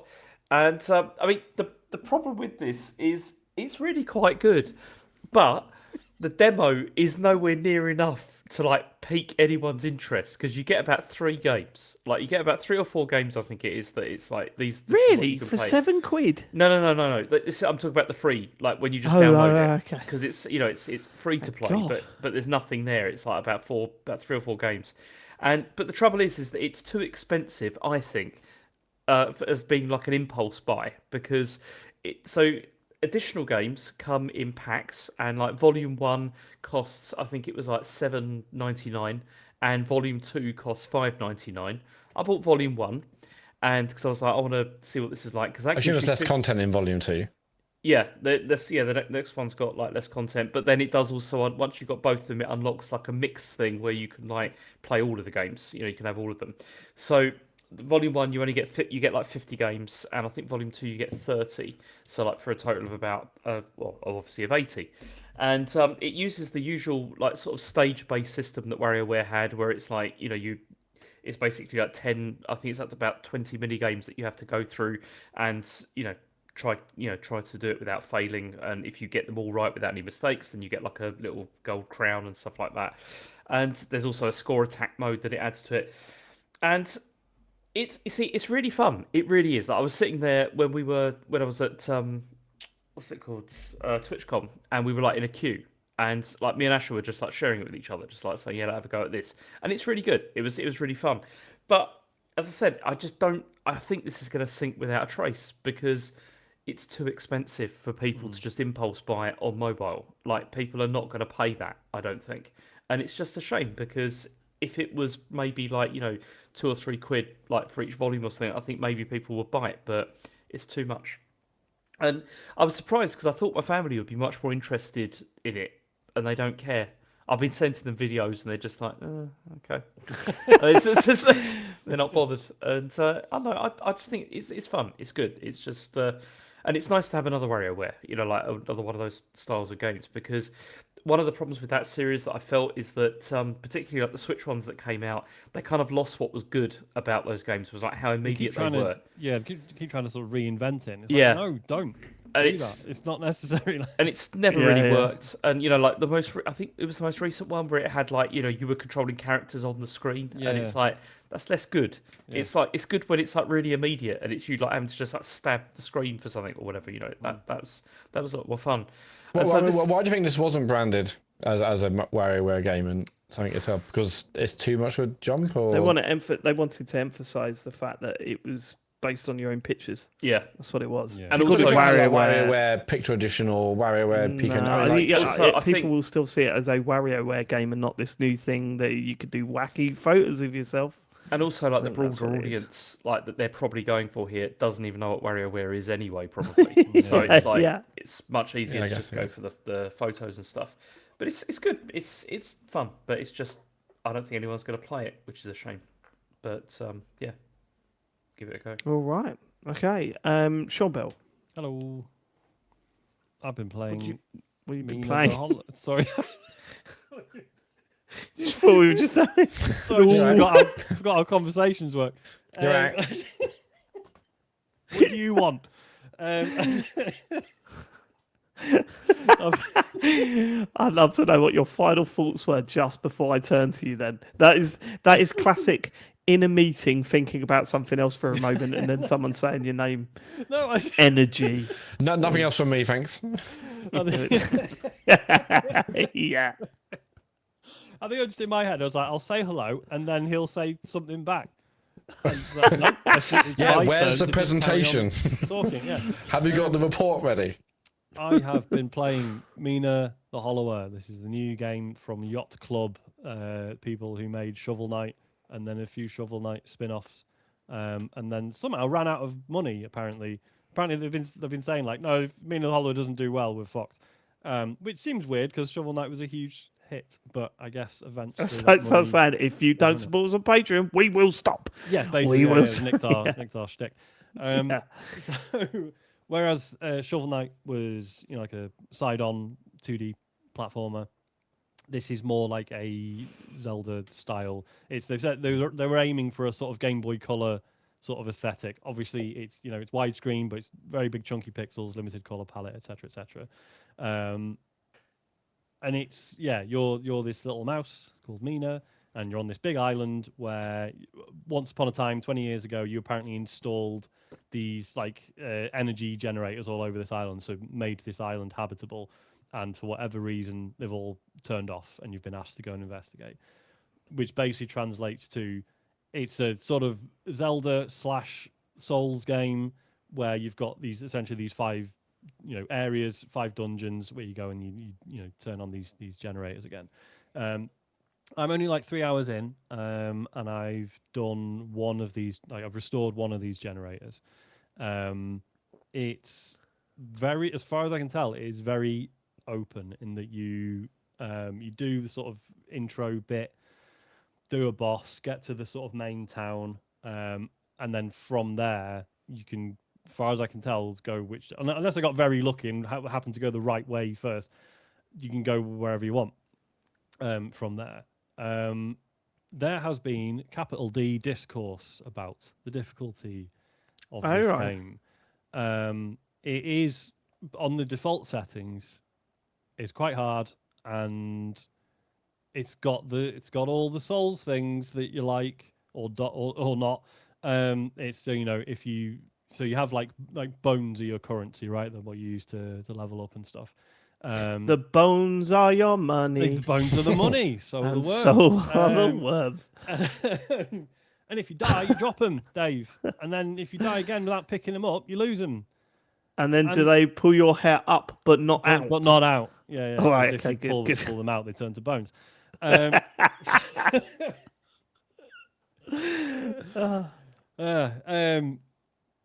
Yeah. I could just yes, I hate us. Listeners, I hate us too. Okay, just so we know, I hate us too. And if you Okay, didn't we're get in any the of that, same. have you thought about being cooler? No, Don't makes do me it. hate us more. Sean, you saying that? So shut up, leave us alone. Moment to moment, the most interesting thing about it is this: you have this like limited ability to tunnel underground. So imagine you're playing a Zelda game, a 2D top-down Zelda game, and then as well as being able to run around and hit things with a sword, you can basically you dive underground, and then so in combat that's interesting because you've got a brief period of invulnerability because you're underground, nothing can hit you, but then you can only spend it's like 1 or 2 seconds underground before you have to pop back up, right? So in combat it's interesting because that's essentially your dodge mechanic, but you have to be very intentional with it because you don't just burrow straight in the ground. You kind of hop into the air and then dive into the ground. So it's not like an instant, dashing out of the way. You got to know that an attack is coming for it to be useful in that sense. But then and then there's enemies with shields and stuff who will charge at you with a shield. So you just underground, appear behind them, stab them in the back. Job done. And then also in terms of traversal, it's really interesting because there'll be fences and stuff dotted around that you can't get through, but you can dig under them. And also, the jump you do before you go into the digging is good for sort of one. So if there's like a gap in the ground, you can jump over one block with the jump.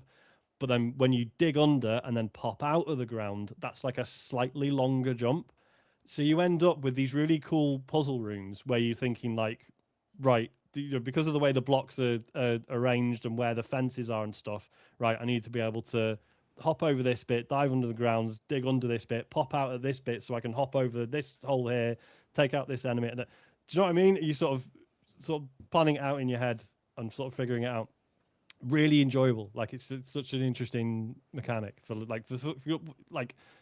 look at it. It's it's like it's a simple old school sort of Zelda game, but there is actually loads to it in terms of the traversal and the combat and what have you.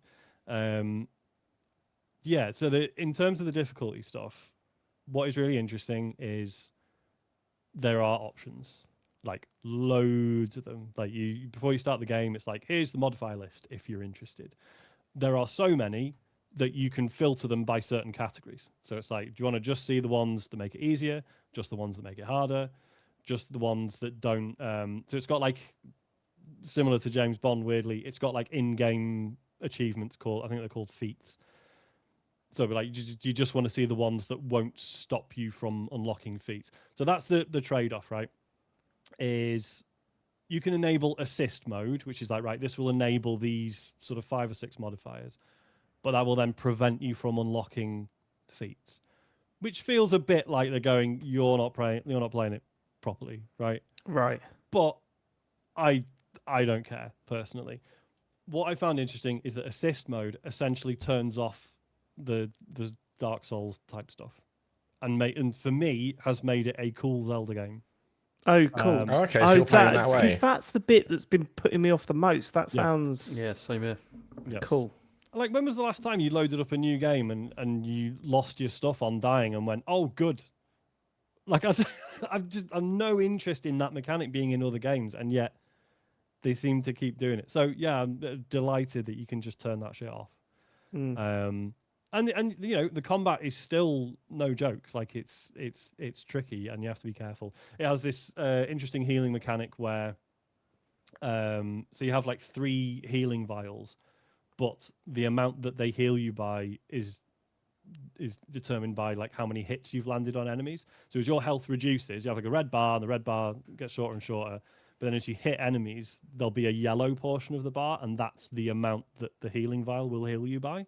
Oh, that's really good. So So, it's pushing yeah. you to to be a bit combat, aggressive. do more combat. Yeah. Yeah, so it's sort of Bloodborne-ish, not quite.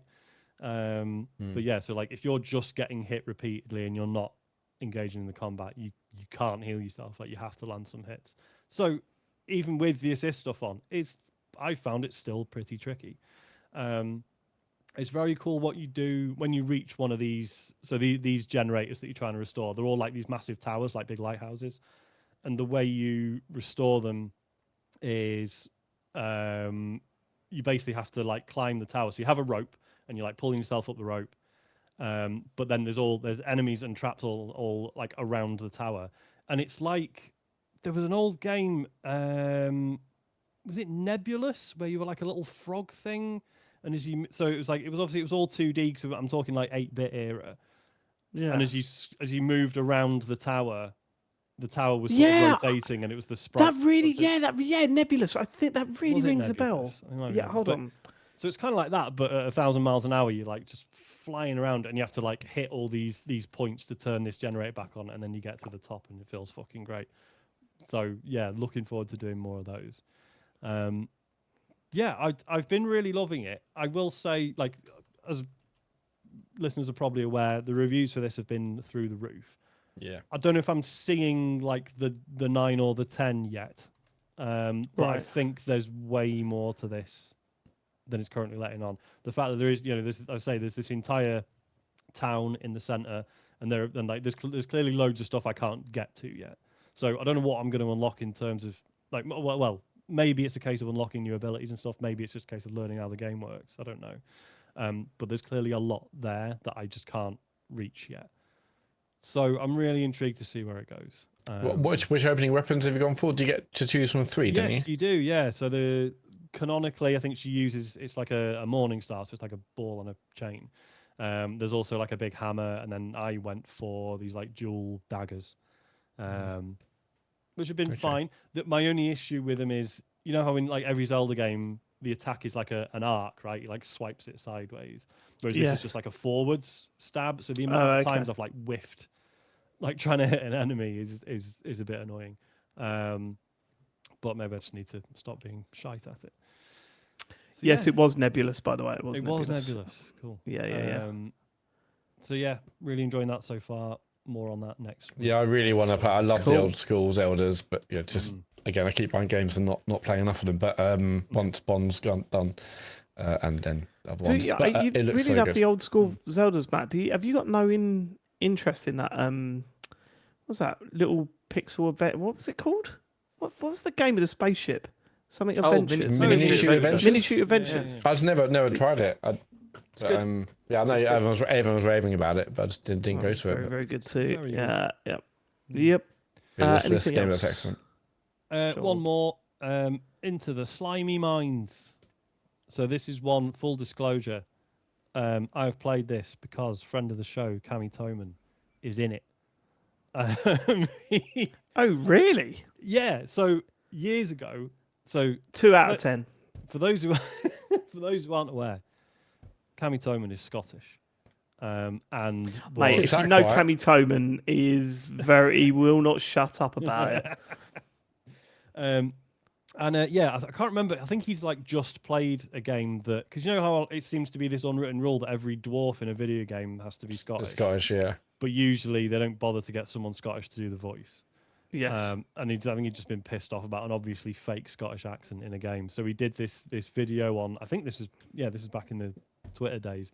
He did this video called "I'll Voice Your Dwarf," where he just did. It was like a half joke. I think he made an email address for it. It was like "I'll voice your dwarf at gmail.com," and he was like, "Please, like I promise." And he sort of did all these different dwarf voices. He does more than one. Anyway, and then a few months ago, the developers of this game were like, "Hey, we want to get someone Scottish to voice the dwarf in our game. Does anyone know anyone?" And good. Cami's mentions just lit up. That's good. And so we ended up getting the gig. Fortunately, it's also a good game. It'd be very. I mean, if it wasn't, I'd How probably try it. convenient. I probably Yeah. won't. I probably won't. It's also a 10 out of 10 probably Gotti, It's probably also on the probably Gotti gaming, show. Yeah, I would Does say, somebody yeah. say industry plant? Yeah. I actually play it with the sound muted, so. And they complain about mixtape. No, I've only played a little bit of it, but it is really interesting so far. It's essentially a tower defense game, but every turn, so you buy cards from a shop that you then play to place, turrets, generators, what have you.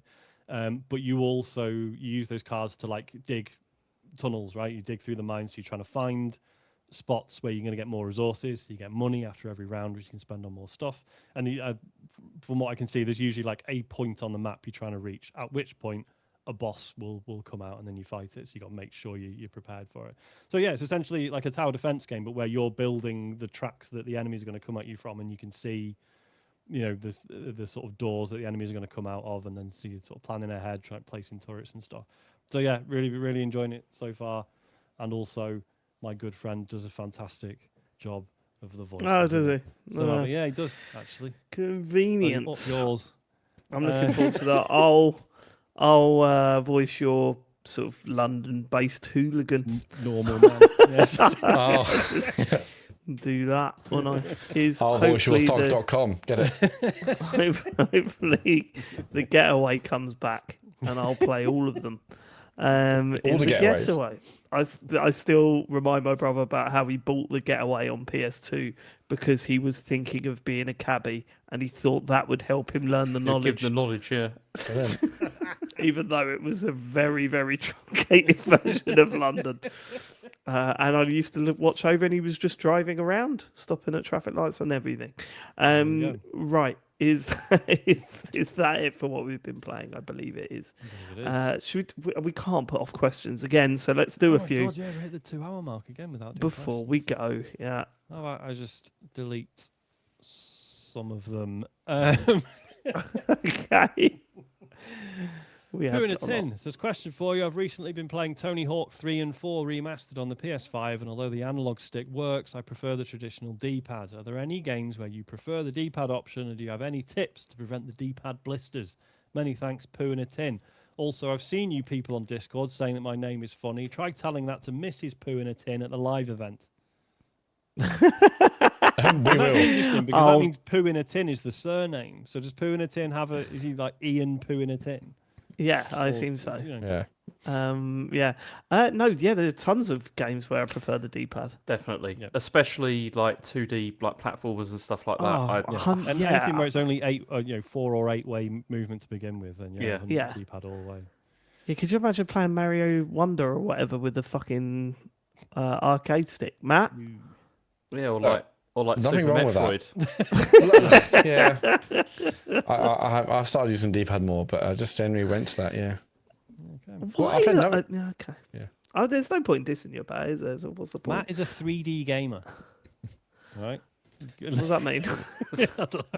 What, Well, he you looks only at a started D-pad, playing it's video like- games when they were in Yeah. 3D? That's sort of. I just thought, well, we're all playing on analog sticks now, so it's obviously better than the old D-pad. And then no, because I did. There's a game I kept switching from D-pad to analog stick, and I was like, okay, no, I couldn't quite. Anyway, doesn't matter. I'm using D-pads more. That's what I'm saying. Speaking of old games, you didn't mention that you got sent a Sega Saturn this week. No, because I haven't. You've not been had playing much, that? No, I haven't had a chance to plug in. But Ian You haven't had Lee. a chance to plug it in. What have you been up to? So I'm busy this weekend. So You had a weekend. You had a weekend to do this. I mean, you just set it up and play it. I've been a busy weekend. Yeah, Yeah, after, Ian after Lee. Champions League final, you could have. No, plugged it I in. came in for the Champions League final. Anyway, so Ian Lee, a lovely man he is, sent me. He's clearing his house out, and he found a Sega Saturn. He sent that with some games, with like the Knights 3D controller. Yeah, I'm very excited. I'm very excited to get set up. You can actually do, and you've got to do this. You've got to do a Christmas Nights into Dreams stream over Christmas. Yes. You've literally got the original So, Christmas Nights yeah. into Dreams So I've plus got the Nights So controller. he doesn't know if it works. So because he hasn't played it for a long time, and I haven't plugged it in yet, but I will check it. I mean, hopefully, worst case scenario, it just needs a new lithium battery. But yeah.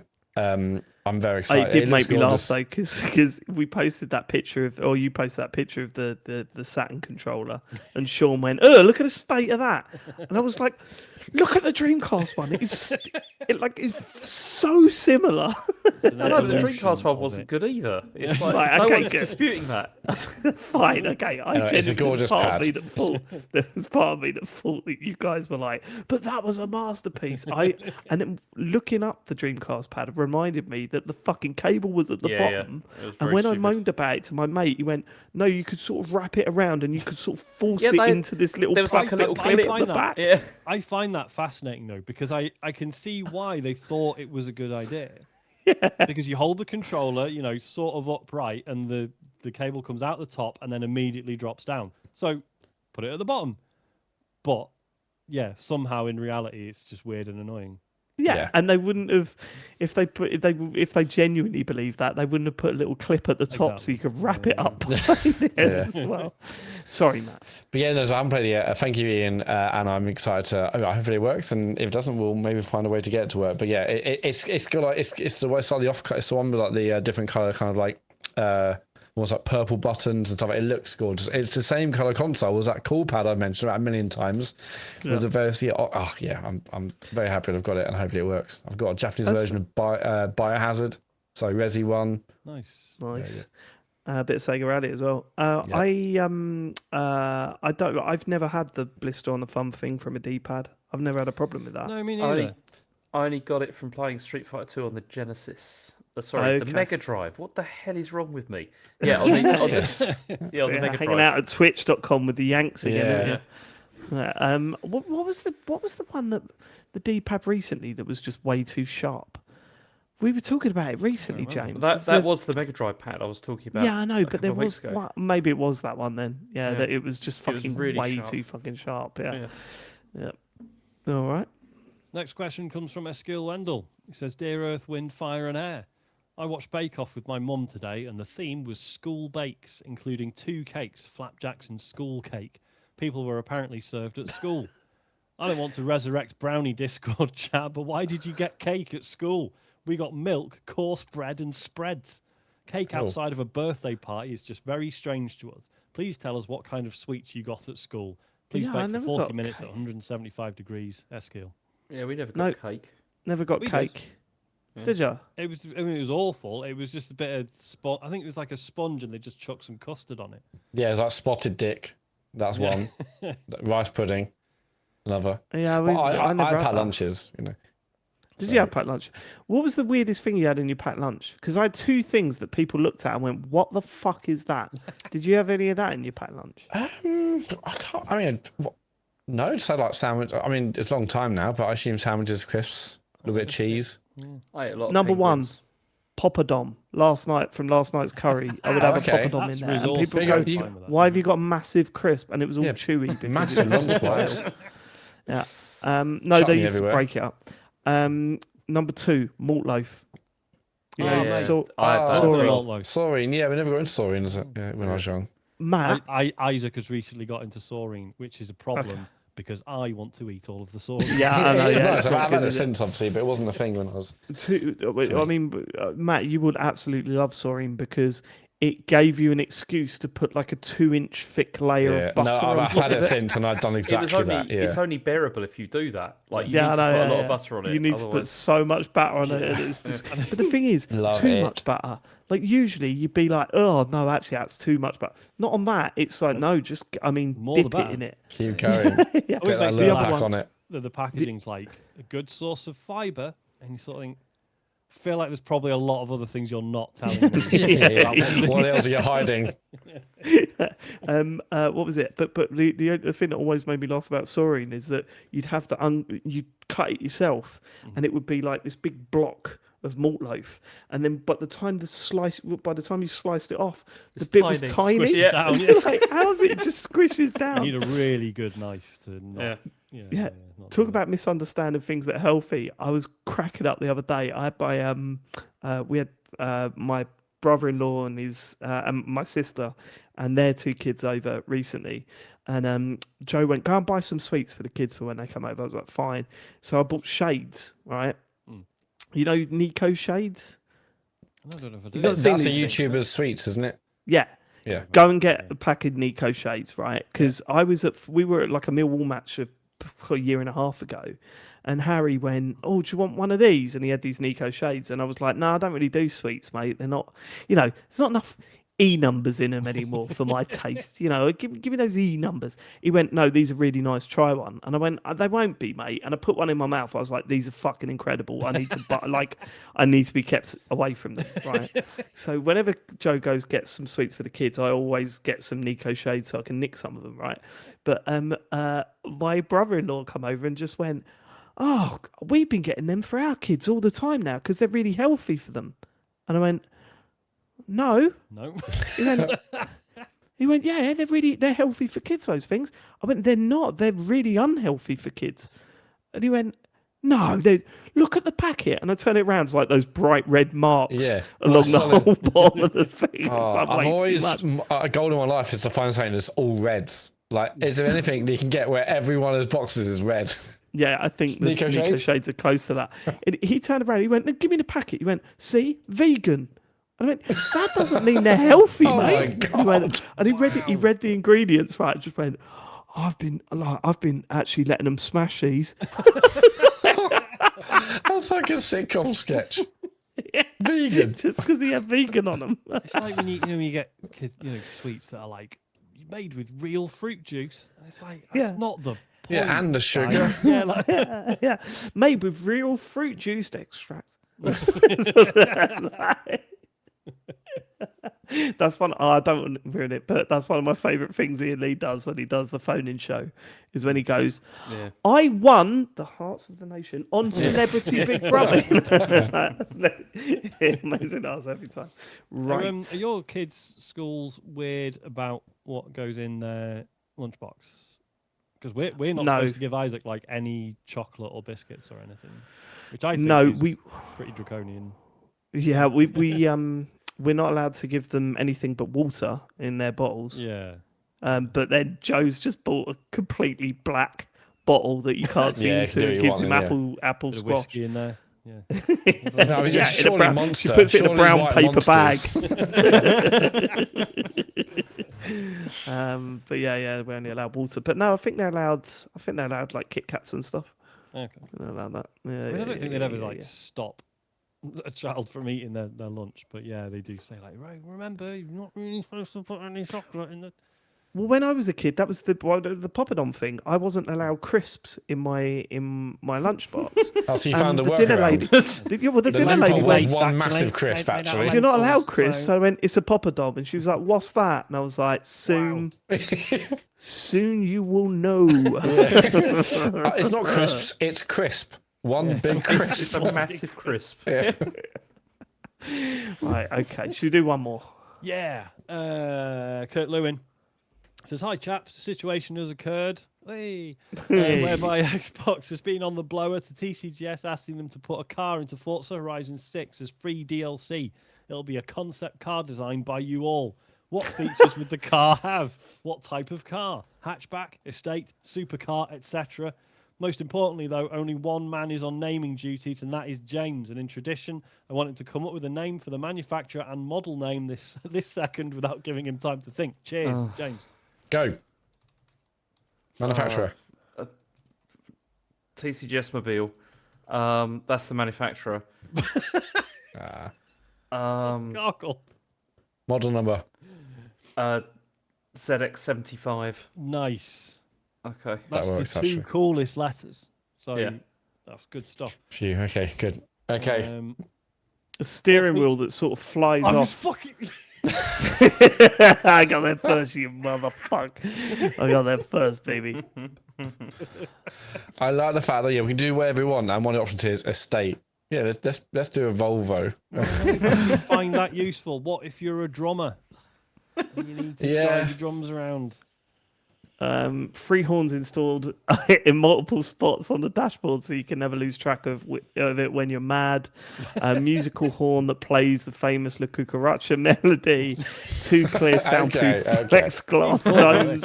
One for exit. Sorry, this is the Homer Simpson car I'm describing here. Well, it's got to have a roll cage. I like a roll cage. So whether it's a regular car, get a roll cage on it. Just drive Because they're fun. They look Yeah, fun. Don't crash. Yeah, they're fun. They're fun to look at, aren't they? They're fun to look Oh at. look, With there comes Matt down the motorway, and he's just sort of rolling. It's just Forza. It doesn't matter. It's not a real car. Get a roll cage on it. The other week, I was driving down the main road and the car in front just went fucking nuts. Never so? seen it happen before. Just started turned into a spinning round, just, transformer? like, driving round in circles, Sick. and then just and then came to a stop on the other side, like the other side of the road, facing the other way, and I was like. So it was an just accident. Like, well, that was one of the most insane things that's ever happened to me, and I guess I'll just drive on now. That was either a dream or a very serious accident. Yeah, no, well, It was an accident. Miraculously, no one was hurt. It was fine. But it was just like, and Isaac was with me as well, and I was like, "Are you all right?" And he's like, "Yeah, I think so." It's like, yeah, it was weird, wasn't it? Yeah, a car spun out in front of me on the motorway once, and it was so exciting. Again, no one was hurt.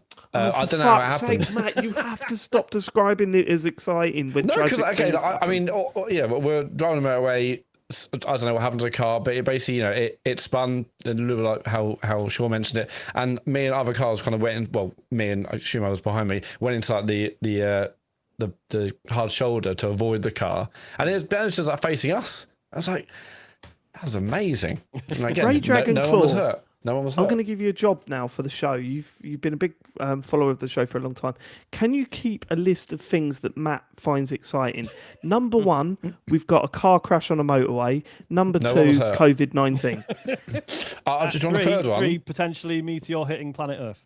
Yeah, oh, that's right. That's he 100%. finds that A fourth exciting. one is when I had my electric. 100%. 100%. Yeah, there's no doubt about that. One other one is when I had my electric skateboard, I got hit by a car, and it was like the most exciting Friday night I've had in ages at the time. There you go. Being hit by a car. What percentage is that? Being hit by a car in your skateboard? What percentage? Exciting. Excitement was that? Well, I mean, but I went under the car, like rather than I kind of went. Anyway, Didn't ask for more of an explanation. I asked for a hit percentage. implies. Anyway, it doesn't matter. How exciting was that? That was like a 60. 60%. Yeah, that's pretty exciting. Right. COVID-19. COVID-19. Well, I mean, I feel bad saying that now, obviously, because lots of people died, but it was exciting because it was like, fuck, how the hell is the world going to? It was different. How the hell is the world going to deal with this? I want a percentage, please. Turns out badly. Yeah, I mean, I would say that's an 80 for me.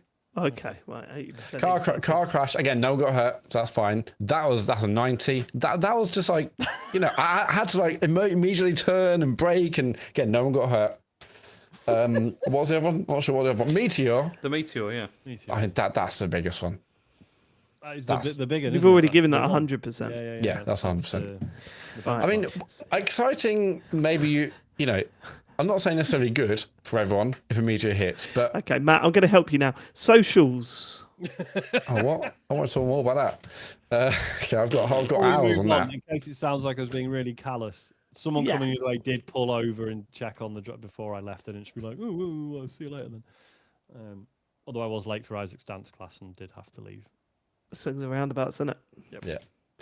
Okay, because we're doing loads of Summer Game Fest streams this week, there will be no kind of regular streams. So here we go, just to clarify. I guess if you're watching this live, it doesn't matter so much, but actually, it does matter. Anyway, Tuesday night, this Tuesday, the pod's out on Wednesday. We're doing PlayStation State of Play. This is for people who are watching it live. That's 10 p.m. We'll be online up for 10 to 10.